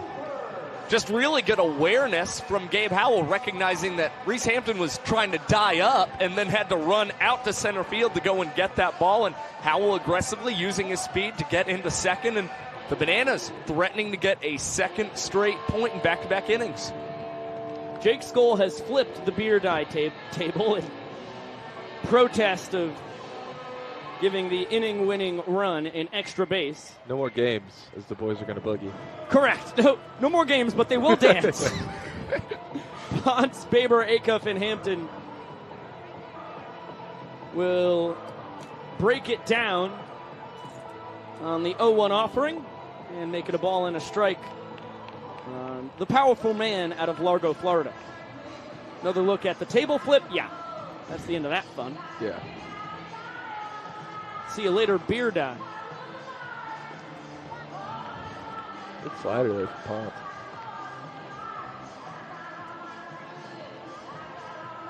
Dalton, a 5-pitch mix. Very funky right-hander. Similar style to Drew Gillespie and Christian Dearman. 4-seam, 2-seam, changeup slider, 12-6 curveball, and he'll work with different arm slots to keep guys guessing. Yeah, just another guy still looking to find his footing in Banana Ball, but for the most part passing the test, and goes off-speed pitch here to Dan Oberst. This one, Jason Swan ranging just on the edge of that outfield grass behind first base, coming up with the catch. Out of the frying pan and into the fire. Ponce retires the man with 11 walk-offs on the tour. Now has to face the guy at the top of the walk-off mountain. Michael Deeb with a dozen. A baker's dozen. Nope, just a dozen. What's a baker's dozen? 13. Oh, really? It is. Wow. We learn something pretty much every night. That's really upsetting. Every ball game, whether it be at night or under the big, beautiful sun, which Michael Vitamin Deeb is fired up about. Man, that might ruin my day. Did you think that you were number a baker's I didn't dozen? think, no, obviously not. That would just be silly. You just thought a baker's dozen was another way to say a dozen. Yeah, exactly. I mean, it makes sense that it's something different. Right. That completely makes sense to me now in the moment that I'm thinking about it. But That's yeah, good. I mean, I thought it was just another fun way to say 12. It can be whatever you want it to be, Kyle. 4 straight bad ones to Deeb, and that's the inning. It is a baker's dozen walk-offs for Vitamin Deeb. You were just ahead of your time. Yeah, thank you very much. Great job with the manifestation, Kyle, and a tough break for Dalton Ponce. Only the 4th ball force sprint that he's issued this season. And the Bananas have grabbed the lead for the first time in this ball game. And it looks like we're going to have 2 eclipses in the same year, let alone just a matter of about a week. This is an homage to one of Malachi's most recent TikToks, approaching 7 million views. You could find him at Flash the Kid on the talk. Just a brilliant piece of content. Yeah, are we speaking with the moon? I love speaking with the moon. I think that Malachi's got a mic on, or at least I can hear him. I'm sure you've never watched The Mighty Boosh. No, yeah, not at all. But speaking of movies, Matt Wolf is going to take the mound for the Bananas.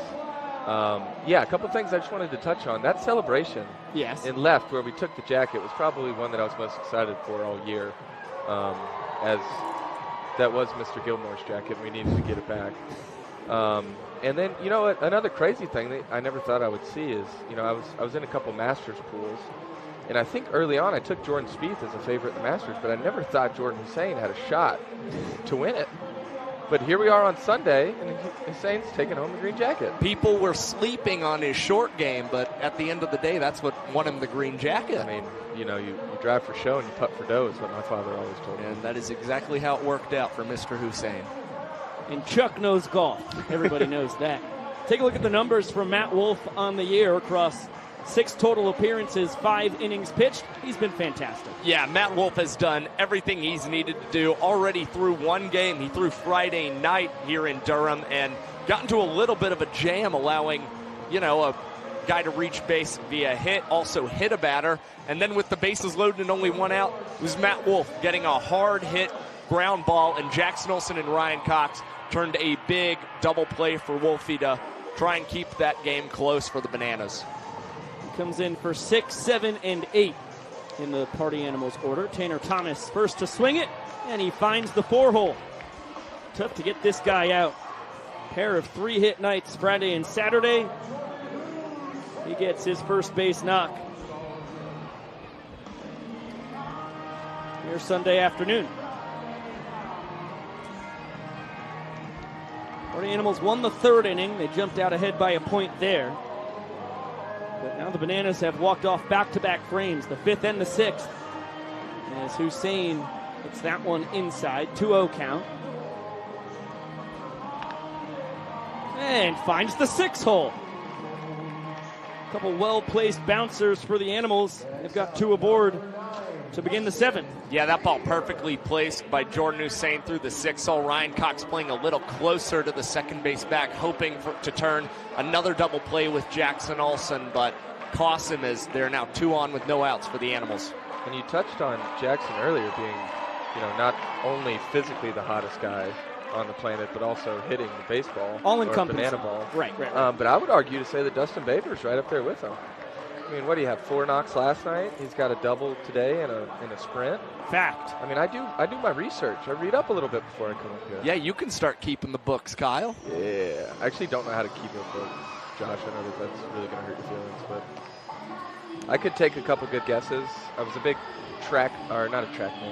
game changer guy in college. Didn't quite keep the book, as I think that missed behind Baber, but not intentionally. Correct, just barely behind his keister. That was a baffling pitch call on 2-0. Now it's 3-0, and things are getting dicey here for Wolf, who goes 360 and gives up the sprint. I understand he is a resident rodeo clown and Banana Land's trick pitching extraordinaire. But if I were Tyler Gillum, Adam Virant, and Ray Ortega, I would like some traditional pitches behind 2-0 in the count. To each their own. It's a 4-pitch sprint to Baber, who drives in his 2nd run of the day. And the Party Animals have now scored 4 of their 5 total runs in this ball game, thanks to ball 4 sprints issued from Bananas pitchers. I think we're getting a garter off here. Oh, no.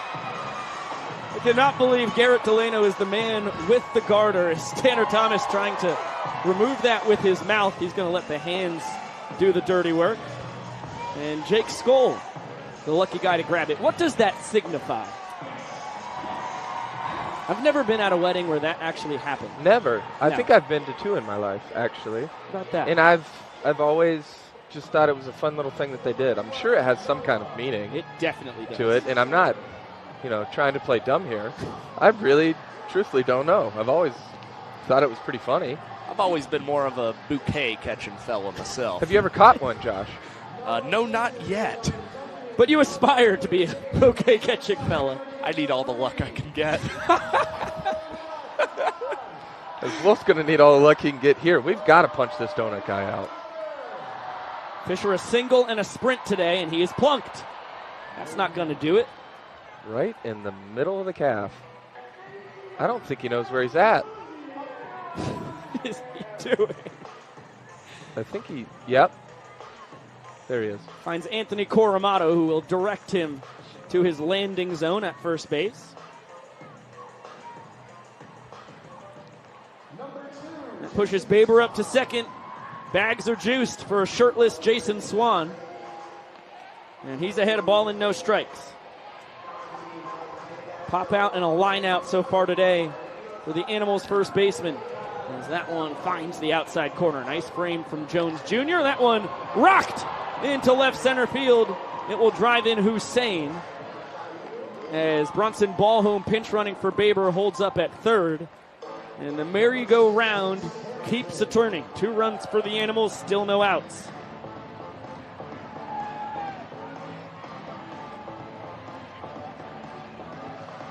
Started with a couple seeing eye singles through the right and left side. And then it's been a ball four sprint, a hit by pitch. And what is going on here? Oh my gosh! Ballhome delayed going home. I don't think he realized that with the bases juiced, it was going to be a force out. He had to run. But he ends up evading the tag from EJ either way. So 3 runs in the frame for the Animals. That was a doozy. I also don't know why Brandon Crosby didn't throw home right off the bat, although if the throw was perfect, he could have had a step on first, tag out at home double play. The throw was offline, so that's a moot point. Bryson Bloomer hit for the second time this afternoon. I've got an interesting one for you. Has that ever happened in the same inning in Banana Ball history? 2 plunks. Yes. Survey says. I say yes, Josh. It has to have happened. Yeah. I just don't think it has. Rack trying to battle the sun. He only would have been able to catch that ball if he was Dakota Stilts Albrecht, and Bloomer hustles up to second and beats the Rap just barely. That is a booming double off the Blue Monster for Skoll. No call. It's only a single. Yeah, it is a single. That is a booming single off the Blue Monster for Jake Skoll. I think he's got the garter on that he won. Maybe that's what that means. If you get that at the wedding, that means you're going to get a hit your next at bat. An extra base hit at that, and that's the end. Not an extra base hit. Just a hit. Okay. I see the ball hit 15 feet up the wall, and I just expect the guy to be at second base. Not my best performance here in the 7th inning, but we'll push through. 2 stakes Quick for the price of change 1. For the Bananas, they're going to go to the Undertaker, Austin Kuzminski. He's quickly evened in the count. A lot going on here this inning. Dalton Cornett is the 9th party animal up to the plate. Pins are busy at work in the booth. All kind of colors. That one's skied out to center to DR. And he will just catch it for the 2nd out of the inning. God, I thought we had 2. Few steps off the bag, so he doesn't try and tag. And still 2 men aboard, now 2 outs. And the party animals have officially batted around. Here's Chase Acuff, guy who struck out to end the 6th. A single sandwiched in between a pair of punch-outs. Alexiadis will put this away.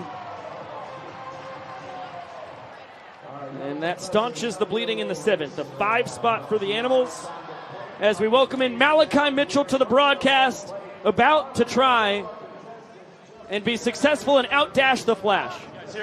We've got you loud and clear. Malachi, let's rock and roll, boys. The fastest home-to-home in Major League Baseball is right around 14 seconds. You think you could beat that? I think I can. I got to bring the soup coolers out if you know how to cool soup. You know how to cool soup? I got my money on you, little lemon drop. What's that look like? Can you guys see me? Oh, we've got you. I think to cool soup, I normally blow on it. Yep. Just like that. We soup cooling all the way around. I've got my money on you, little lemon drop. Lemon Drop's about to ride out. We got little track out tail. Oh, this guy's cooked. About 4 seconds. Yep. Look out, buddy, look out. He's at 7 seconds around second base. Now he's at third base, 10 seconds. Malachi coming home, and that is 14.37 seconds around the bases. What we got? 14.37 seconds. That was garbage. I had to run into it. A little obstruction there. I think you've got under 14 built in you, Flash. I think I got it, but I got blocked on second. Yeah, that was an incredible performance by you. That was the most dominating outdash the Flash I've ever seen. I told him it wasn't about trying to get him right there. He pulled up on second base on me. Yeah, that guy should have gotten a head start at second base. First base wasn't even competitive. Look, I didn't even look at him one time. I just ran with my head down. And I looked up, I see the brick wall. I said, uh-oh. I think that would have been a 13-8, 13-7. Listen, we'll have to do it again. I know you've got under 14 in I you. think I got it. Love you, Flash. Love you guys. Thank you, buddy. There goes the fastest man ever born in Gainesville, Florida. I'm saying it. How about a backflip from Garrett DeClue? And he's ahead of Eric Jones Jr. Yeah, it's the signature move for Garrett DeClue, taking the mound for the Party Animals, being able to throw strikes and nail a backflip at the same time. So far, really, the only thing that's been tough for Garrett DeClue this season has been, trying to consistently find the strike zone. 5, 6, and 7 for the Nanners, who have 2 5-run innings on this tour. So it is possible to tie it up. Another backflip, 360, fired up and out. That was an interesting. I didn't know he had that in his repertoire. A little extra sauce on that one. And broken back. Bouncer to Baber, who gets it between his legs, bounces it behind his back, and then flubs the throw to first. It was looking like it was going to be one of the more miraculous trick plays you've ever seen. Instead, it is the 8th, check that, 9th trick play missed in 48 tries on the year for Baber. Yeah, just tough for Dustin Baber. Was doing good with the recovery, getting it, and then the ball slips out of his hand as he's trying to throw it over to first base. That is reminiscent of a play that Jeff Brancourt made for the Philadelphia Phillies circa 2015. I thought he threw it backwards. Great callback by you, though, Josh. Thank you. It's one of my all-time favorite bloopers in baseball history. We love our guy, Frenchie. Correct, banana ball legend. 3-0 to Alexiadis. And that one just a bit below the knees. I agree with the call from Vincent Chapman, and this is exactly what the Bananas needed. They're in the base runner business. A trick play missed, a 4-pitch ball 4 sprint, and all of a sudden, runners on the corners with no outs. Reese's second sprint of the ball game. He's the only man on the Nanners squad with 2 hits last night. And now Robert Anthony Cruz, a line drive knock his last time to the plate. And we'll try and keep the party going. And Alexiadis only continues to boost his on-base percentage in banana ball. Also had a ball 4 sprint last night in the starting lineup for the Nanners. He was on base 3 out of 4 times. Terrific speed. No need to run here, though. The Bananas need to get 2 more guys aboard before they can start fantasizing about tying this inning. He was the owner of another pretty funky throw earlier a couple innings ago. I think he was trying to throw the ball home, and it got caught in his Superman cape. That doesn't happen every day. Turned into a worm burner. 2-2. Make it 3-2. Excellent scoop by Cornette. Might as well be a wall back there. If he was a wall, what material do you think he would be made out of? Brick. Stone. Stone from the valley that houses Pippa Passes, Kentucky. I think that's... I want to go with logs. Oh, yeah, that's good too. Not just wood. I want like pieces of log stacked on top of each other to make a wall. Like Lincoln logs. Yes, exactly. Cruz thought he had ball 4. Chapman says, no, that's strike 3, buddy. I would file it under the too close to take. 1-1 count here on Brandon Crosby. Had a bizarre first plate appearance on a 3-0 pitch. Thought it was ball 4. Chapman disagreed. These things will happen. So Crosby thought he had a sprint. Because it was a strike, it turned out into a steal of first attempt. And Crosby, still thinking he was sprinting, rounded first base. Then Cornette threw behind him, and he was tagged out, retreating back to the bag. Going to get an interesting pick over there to first, still up 5. We are ruling that a caught stealing first. We'll bring that to the that feels right. tribunal of banana ball scoring, just to double check. 3-1 to the man out of Mechanicsville, Virginia. It's ball 4. Alexiadis was off on the pitch, so he'll have a good chance to score. No reason to do anything crazy, though, so he'll actually pump the brakes at third. Party Animals get it around all 7 guys behind DeClue awful quickly. As Jones Jr. touches home. Here's the hottest man 4-run deficit on the planet. Here he is. Son of a gun, we've got him in Banana Land. Jackson Olsen is seeing beach balls. Nice bender there to clip the outside corner from Garrett. As this one's fouled off, chance for the fans. They come up empty. 0-2 count on the Niners second baseman.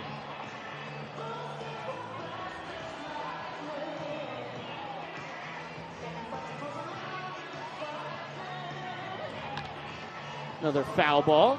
Crosby was off on the pitch. He'll head back to first. DeClue, a 3-pitch guy. 4-seam fastball, circle, changeup, and a slider make up the arsenal.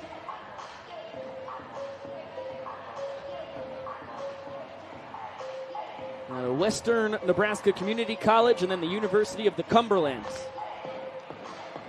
Fires his first ball to Olsen.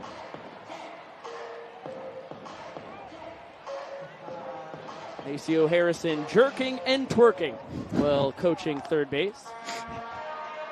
What's so funny about that, Kyle? That's just those are just two funny words together. I feel like I could see that on a t-shirt or something.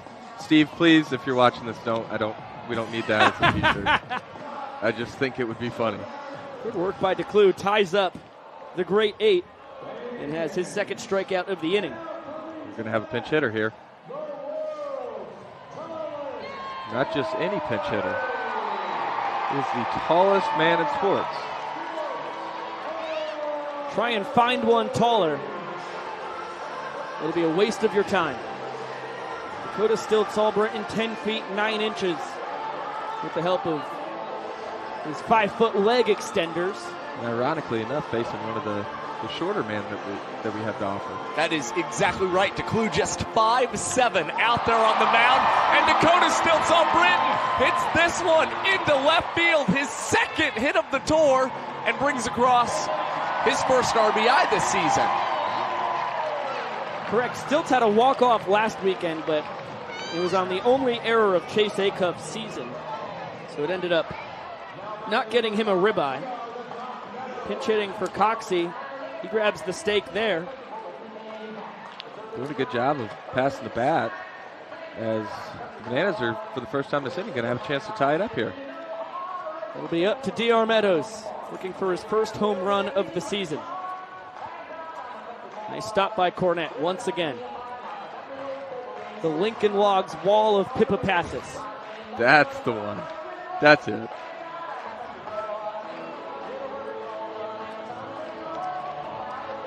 Meadows had 2 home runs last year. He's got the pop. Where were his home runs? Do you recall? West Virginia and in Savannah, Georgia. And they both came, coincidentally, in the month of April for D.R. Meadows. You know what? I've always heard great things about the month of April. I mean, somebody that's really, really cool and just lovable by everybody has a birthday in that month. And, just everything else cool happens in April. Talking about my fiance Lauren? Yeah, she would be one of them. Yeah, I kind of just combine these people into... Oh, so you were talking about my mom, Jenny. Yeah, she's definitely on the list too. Yeah, she would also be one of those. But that was not the one I was mentioning. DR's going to take a ball 4. Stiltz is going to go station to station, and Crosby's going to come in to score. And now we've got a chance to win the inning with Gabe Howe coming up. I was talking about myself, Biko. My birthday is April 25th. Oh, you weren't talking about my friend Paige? No, not your friend That's Paige. where I was going next. That I haven't actually even met, I don't think. I was just trying to get myself in there as much as I could. Happy birthday month, buddy. Thank you. Really appreciate it. Congratulations. Thank you. Thank you. It took a lot to be born for me. I did a lot of it.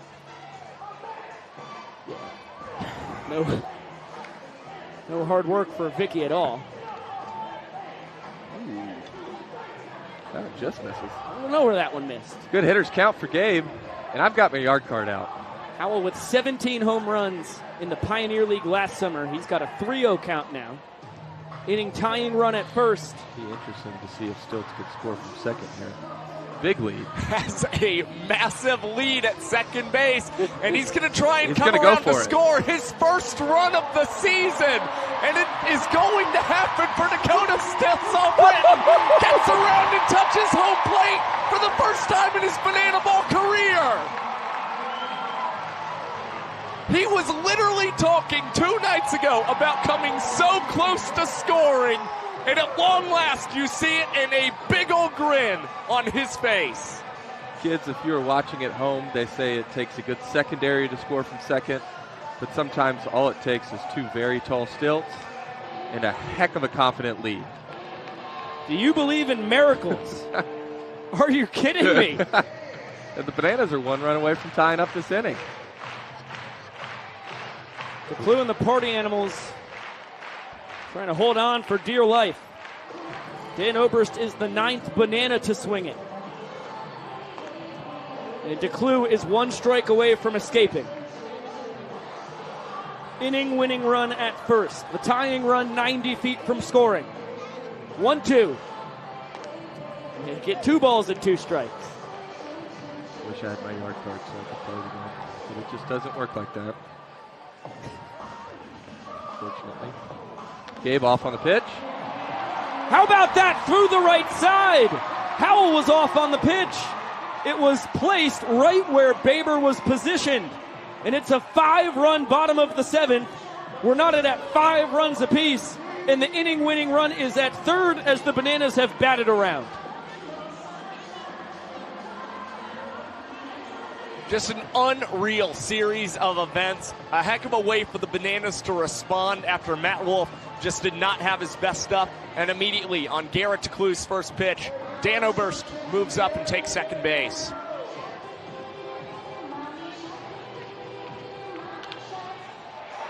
Bouncer fair down the third baseline. Deeb's second walk-off in the last 2 innings. The Nanners put up a 6er, and they lead 3 points to 1.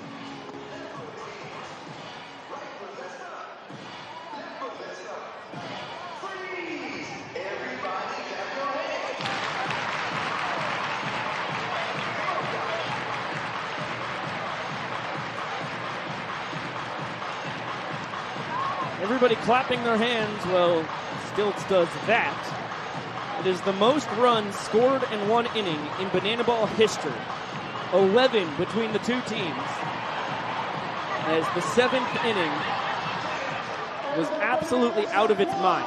Just 2 runs away from it. Baker's dozen. Correct. How about that? Attaboy, Kyle. Yeah. Felt good about that. This guy soaks up knowledge like a sponge. Let's get another look at the Deeb double down the left field line. And pushed in the 6th run for the Nanners. And put an end to one of the most bizarre frames we have ever seen. We will pop up into the broadcast booth with Cowboy Kyle Lewigs and Josh Talevsky working on his scorebook. I am Biko Scala. It is time for us to give you the buzzword so that you can get yourself a chance to win a free pair of shoes courtesy of Zappos. Drumroll, please. Josh, I don't think I really heard you drum rolling there. It's a 2-man band. Okay, that's fine. He's hard at work. It is stilts. Stilts is our magic word tonight. Whatever it was before, actually, I'm not even going to say it so I don't confuse people. I know what it was. Has been crossed out. And in honor of Dakota Albritton scoring his first run in his 4 years of Banana Ball, the buzzword is stilts. And that's going to send me down back to the field. Got to get ready for some duties we got. But before I leave, that is Stilts, S-T-I-L, T as in T-Rex, S, Stilts. Cowboy Kyle, it's been an honor. I will miss sleeping in the same room as you, buddy. Me too.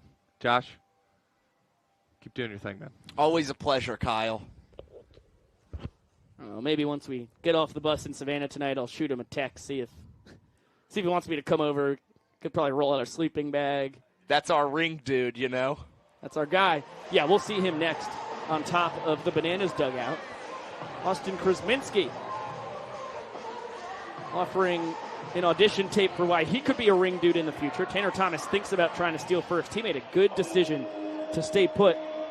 EJ pounced like a cat on that thing, ricocheted off the brick behind home plate. And I think Thomas would have been a dead duck at first. Krasminski came in to limit the damage to just 5 runs in the top of the 7th, and that turned out to be awful important.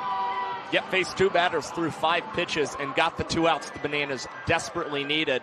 And again, worked last night for the Bananas and pitched in the 9th inning and got 3 outs in just 2 minutes and 22 seconds. He continues to get better and better out there on the mound. Now Tanner Thomas tries to beat a little bit of a Bananas shift as they were shaded more towards right field. But Rack once again shows off the range and makes a really sweet sliding grab to catch that one off the bat of Tanner. Second time tonight he has retired his counterpart in left. As the first pitch to Jordan Hussein is fired high while we get a gander at the replay of the nice play. 2-0 count on the Animals extra hitter. Singles in each of his last 2 trips to the dish. Krasminski, a 3-pitch guy. Four-seam fastball, circle, changeup, and a slider, just like Garrett DeClue. But of course from the other side, and a whole lot of extra velo as well, as Hussein picks up his 3rd hit of the day. Meadows was playing very far in. Basically a short fielder in softball, or as Eric Burns would call it, the rover in banana ball, circa the 2022 tour. But Hussein runs very well and is now 3 for 4 on the day. Yeah, just continuing to see the ball well in today's contest. And for Jordan Hussein, he was hitless in the 2 previous games here in Durham. And, you know, all in all, he's not going to complain too much about this series now having the 3-hit ball game.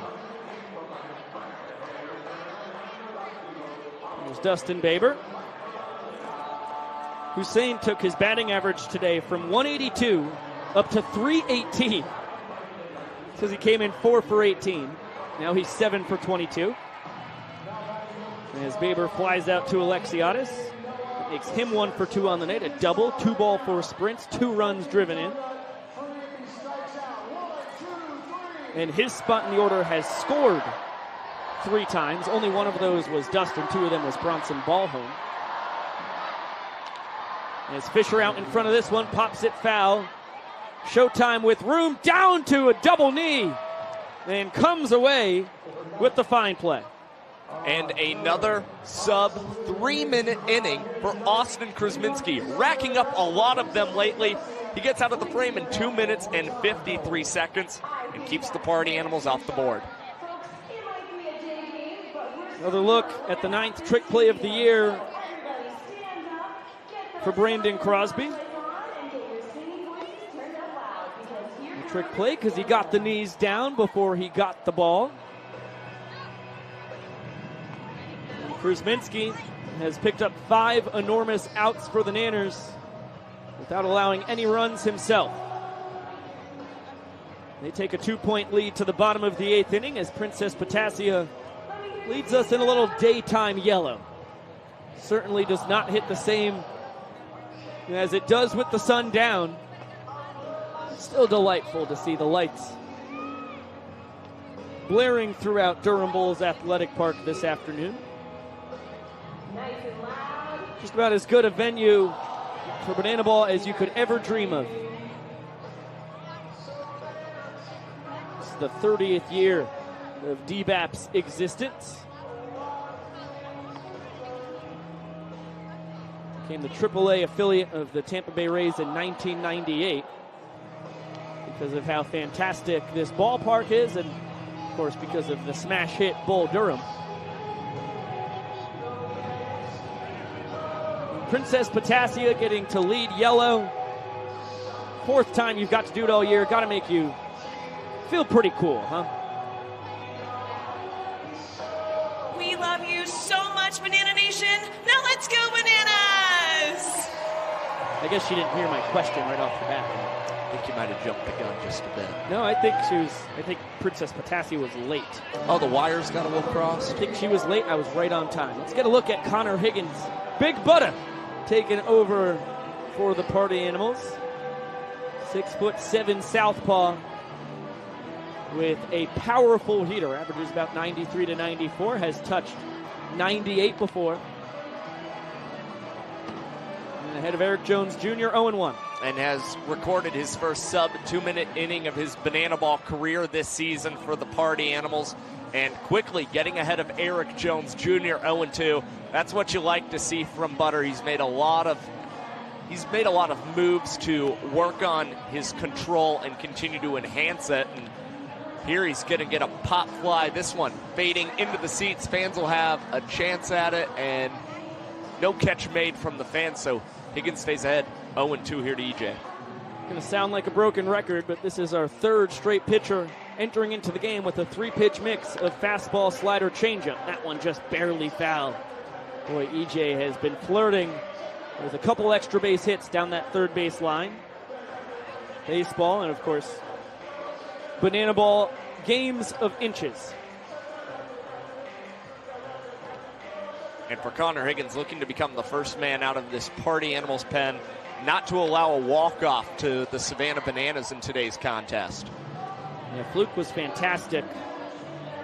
Had 4 innings of 1-hit ball before the wheels came off in the 5th. And the Bananas plated 3 runs to win the inning 3-2. This one to Hampton, who has to turn on the jets a tad, but uses those fantastic wheels of his to track it down. And a good start to Higgins' outing. Yeah, Eric Jones Jr. never really in a position to win in that at-bat against Higgins. He just continued to pound that strike zone, make EJ just foul off pitches, and then induce some soft contact there into center field. Bouncer to the left side. Bloomer between the legs. Across the diamond in time. Trick play number 11 for the Boomer.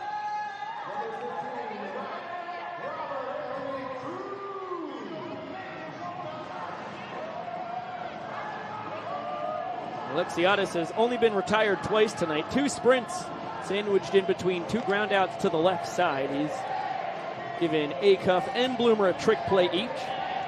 And now Rack comes in 1 for 3. Struck out looking on a close call last time. How about Butter? Between the legs. He grabs the trick play, and it is an easy, breezy, beautiful 1-2-3 frame. Here's the young professor.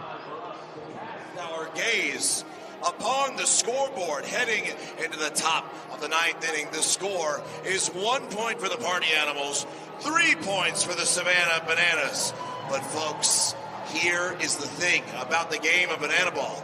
In this game, during the final inning, every run counts for a point. That means the Party Animals can still threaten. They are as dangerous as ever. On the other hand, the Savannah Bananas just need 3 outs to lock down a victory. Ladies and gentlemen, make some noise and welcome to the final inning.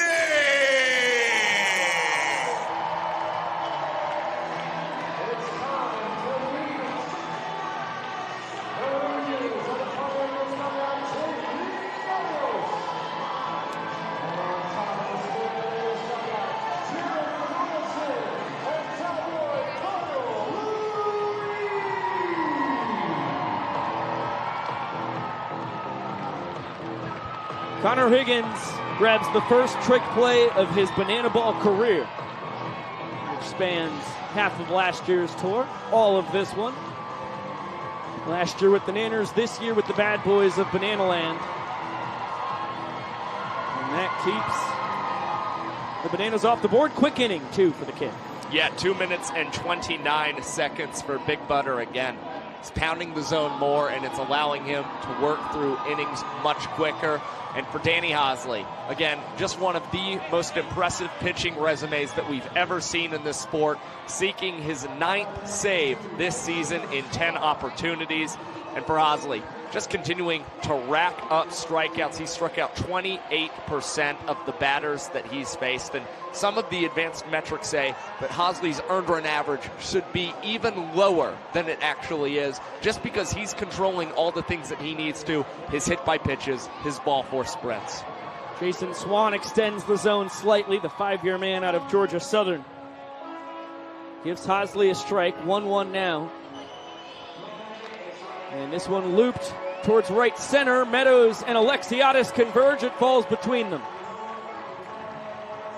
Flair single for Swanee, who's got 2 hits in back-to-back ball games here this weekend.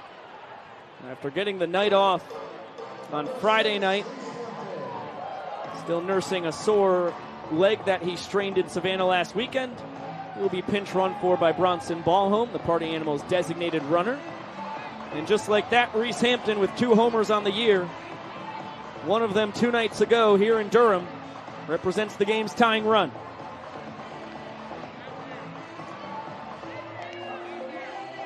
Hampton has done it off of Hosley before.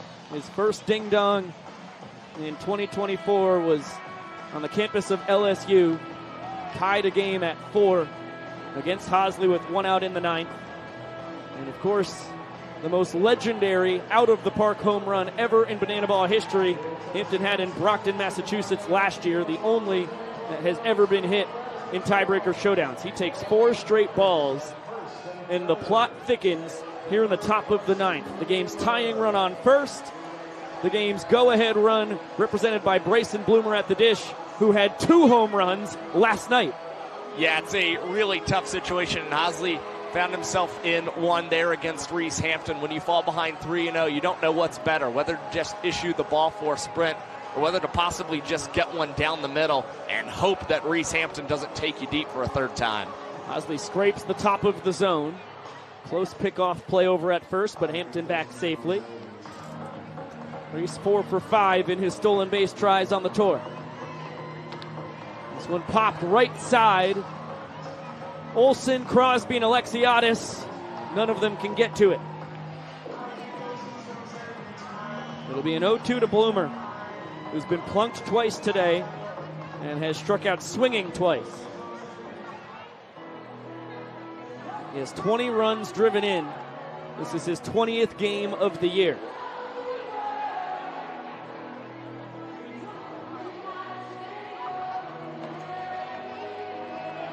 Recovering from a right hip labrum impingement. Had surgery early last offseason. Supposed to be a 6-month recovery. He did it in 5.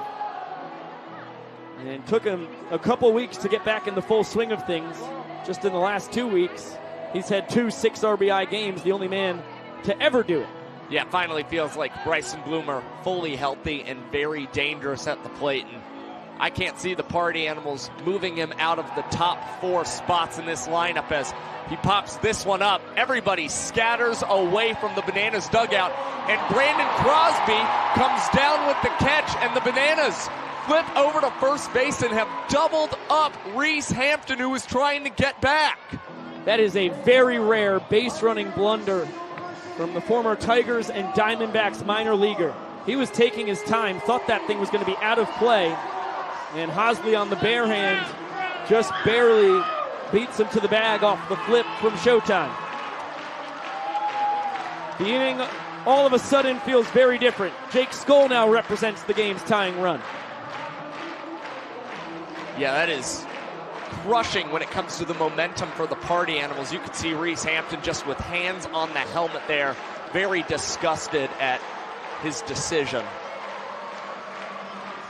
Skoll homered on Friday night. He's tied for the tour lead with 4. And the Party Animals down to their final strike as he's way ahead of the Vulcan change. The 1-2. Good take by Jake. And just a great game plan for Danny Hosley. Again, trying to kill Jake Skull with the breaking balls. And there, gets a swing and a miss on the signature changeup. And Danny Hosley and the Savannah Bananas avoid a 3-game sweep here in Durham. Boy, that top of the 9th inning turned on a dime. First and third with nobody out. All of a sudden, a pop fly in foul territory is a double play. And Hosley punches out Skoll. Strands ball home at third. And the Nanners take it 3-1. They are 15-12 on the year. They take a 3-game advantage to Albuquerque, New Mexico this coming Saturday night.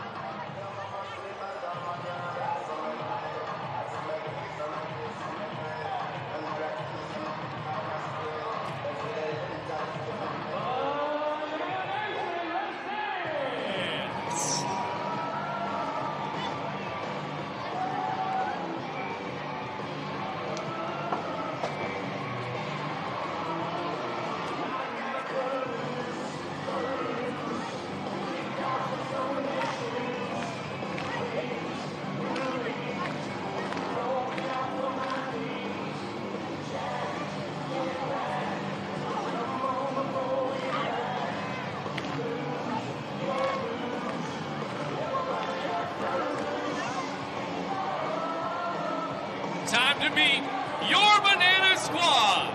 Entertainers Alex Ziegler, Malachi Mitchell, Maceo, with infielder Dalton Malden. Coming down next, starting pitcher, Mr. Scooch, and myself, Bill LaRoe. Up next, our pitching staff, Cowboy Kyle Louise, Ryan Kellogg, DJ the Invader, Jared Donaldson, Christian Dearman, Austin Chris Mincy, Andy Archer, Zach Phillips, and Noah Niznik.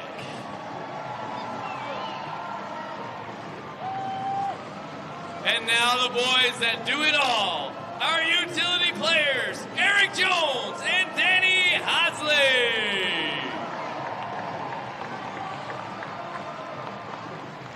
And for the boys in the infield, Jackson Olsen, Ryan Cox, Gabe Howell, Brandon Crosby, Danny Obers, and Robert Anthony Cruz.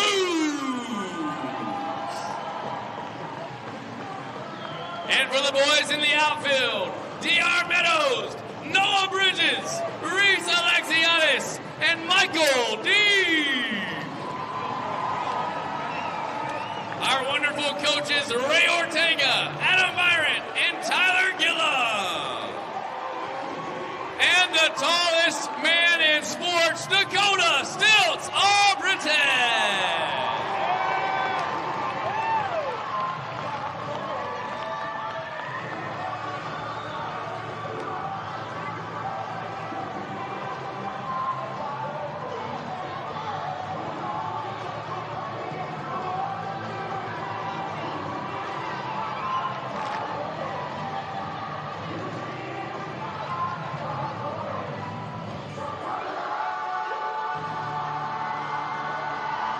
Ladies and gentlemen, your Savannah Bananas!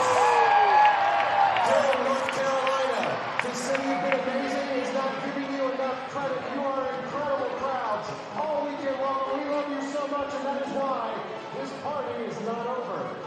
Every single player from either team, that is party animals. We will take over from Mr. Shark. Welcome inside the broadcast booth with Josh Talevsky. I'm Biko Scala. Thank you so much for spending your Sunday afternoon or even morning on the West Coast with us here in virtual Banana Land. That was a gritty 3-1 come from behind victory from the Nanners to avoid being swept here in Durham. I mean, gritty is probably the best way to describe it, and you commend the offense. The Bananas had struggled offensively for the most part in each of these first 2 games and finally figured out something in the middle to late innings in this contest. And diving into the numbers, just a summary of this Savannah Banana season. We look at the batting average for the Bananas in innings 1 through 4 and innings 8 and 9. They are batting .282 overall. But innings 5 through 7, the Savannah Bananas are batting .360 this season. So it's with the Party Animals pitchers, starters at least, are starting to wear down. And right when they're turning to the bullpen, this is when the team knows to turn it up to another gear offensively. And that's where we saw the Bananas claim their points in today's game in the 5th, 6th, and 7th innings. And again, continued to rally, string hits together, and also benefited from 7 ball 4 sprints that Party Animals pitchers issued between innings 5 through 7. That is not how you win a banana ball game, offering 7 ball 4 sprints between 3 innings. It's the 7th inning, truly, where this game completely changes. The Party Animals enter it down 1 point. They score 5 runs, send out Garrett DeClue, who does not have his A stuff. He gives up. I've got the wrong one in my hand. He gives up a trick play missed to start it off from Dustin Baber. Innocuous to begin with, but boy, oh boy, did that end up hurting. Then it goes sprint, strikeout. All of a sudden, there are 2 outs, and with 2 outs, it is an RBI single from Stilts, an RBI sprint from DR Meadows, an RBI sprint from Danny Hosley, an RBI single from Dan Oberst, and then the RBI double from Michael Deeb. That 2-out rally is unbelievable. That's the difference between a 2-2 game going to the 8th and 3-1, which is our final score. Again, it is keep the line moving, and you've got guys coming off the bench in this inning and coming through for the Bananas. Dakota Stilts-All-Britton gets the single into left field. It wasn't Danny Hosley who got the ball for a sprint there. It was Gabe Howell who came in as a replacement for Danny Hosley so we could close out this ball game. Right. He draws the ball for a sprint, and the Bananas just keep the line moving. And what stands out, the Savannah Bananas this season have batted much better with runners in scoring position than the Party Animals for the most part. Party Animals came into today's contest batting .268 as a team with runners in scoring position this season. Meanwhile, for the Bananas, batting .316 with runners in scoring position on the year. Both teams brought 10 batters to the plate in that 7th inning. The Party Animals score 5. The Bananas score 6. That's the big difference. And then the next turning point is when in the 9th inning, you start things off with a single from Jason Swan, a sprint from Reese Hampton, and the bloomer pop-up. And Reese, who is one of the best and smartest base runners I have ever seen play baseball or banana ball, makes a very uncharacteristic mistake. Thought the ball was completely out of play. I saw him just walking back towards first. All of a sudden, he starts running when he sees that Crosby's under it. Far too late. It's a mental error on the double play. Well, oftentimes when we talk about Party Animals base running, we talk a lot about Reese Hampton and Jake Skull. And usually the one word that keeps recurring is the fact that they're very aggressive. And usually, we commend them for that. And usually it works out for the Party Animals. It was just a situation with the game on the line. You've got to be a little wiser on the base pass. And for once, the aggression kind of bit the Party Animals. Yeah, that's for sure. And it spoils what was a terrific start for Sean Fluke until he gave up a 3 spot in the 5th and allowed the Bananas to tie the game at that point. For the Nanners, Ethan Scujay, terrific through 4 innings. He picks up a couple strikeouts, just gives up the 2 runs on the 2-out, 2-run ball 4 sprint to Reese Hampton. We will say it over and over and over again. And it is very easy for us to say it up here from the fine confines of the broadcast booth. But sprints in banana ball is the quickest way from a pitching aspect to absolutely lose yourself a game. Yeah, and again, we saw the Party Animals early in this contest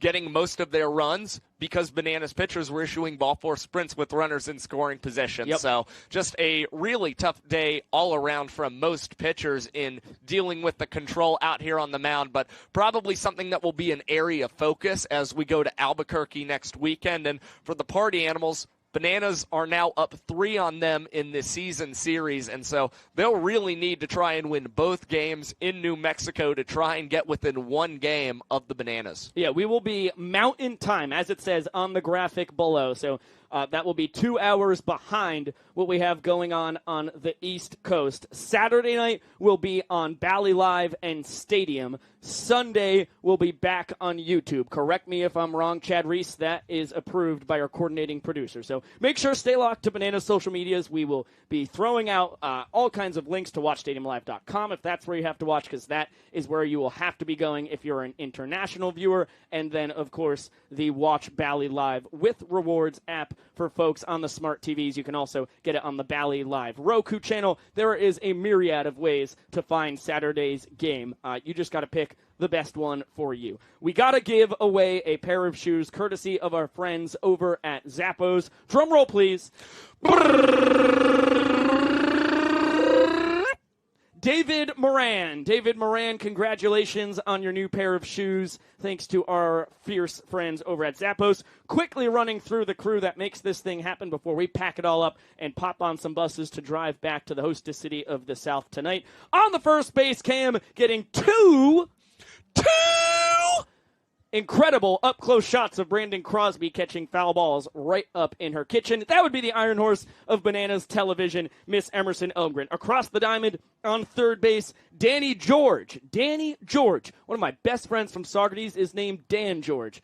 That is shocking. Danny George, thank you so much for helping us out. Great work. On the high home, Ben Barks and Tim Robbins, Ben's new best friend. So shout out Mr. Barks. He is Ben Uff. And shout out Tim Robbins. On the low home, Lex Fowler dominating Lex-tacular Lex Luthor.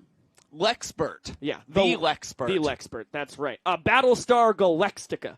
Okay, let's get to the center field cam. McKenna Andrew out there on a mighty important camera. Good work, McKenna. Our utility for the third straight ball game. Nick Keldy miking all kinds of folks up and doing it to perfection. Shout out Cowboy Kel Diggity. Our Durham Bulls engineer, Chris Cormier, the best in the biz, just an absolute help. Chris, thank you, times a million.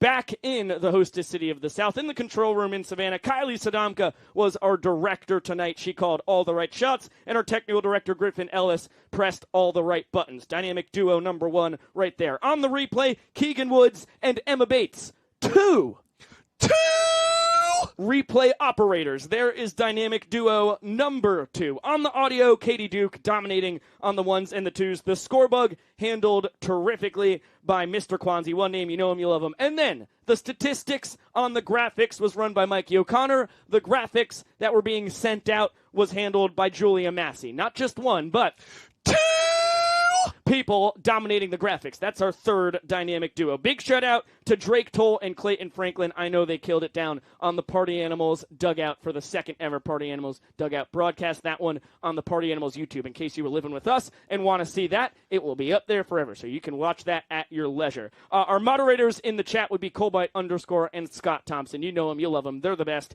in the biz. Our marketing cameras were run by Yvonne Trezak and Iris Kessler. Excellent work, Tracksuit and Kess Dog. And our YouTube king, Zach Bro, one of our video legends, truly the legendist of all the video legend, Mr. Chris Sacchi, our Italian rapscallion, not with us here, but we always have to shout him out because he's just that good. Josh Talevsky on the color coordinating and the statistical savanting. You were terrific this afternoon. If there's anything I've learned, Bull City is better with Biko. You were awesome this weekend. Thank you very much, buddy. For our coordinating producer, Mr. Chad Reese, for the guys who joined us on the mics tonight, that would be D.R. Meadows, Robert Anthony Cruz, and Sean Fluke, as well as Malachi Mitchell. And for the executive producers of Bananas Television, Jesse, Emily, Carrie Cole, as well as Jared Orton, and our buddy Cowboy Kyle Lewis, who joined us in the booth. I am Biko Scala saying so long for now. We will see you in 6 days' time. We will be in Albuquerque, New Mexico, the first ever Banana Ball games coming from Drew Gillespie's hometown. We are fired up for them. Remember, that will be Mountain Time, so pregame on the East Coast will be at 8:30 p.m., and first pitch will be at 9 p.m. on Bally Live. Bananas win this one 3-1, and they prevent a sweep from the Party Animals. We'll see how it all goes down in Albuquerque. And until that, we'll see you later!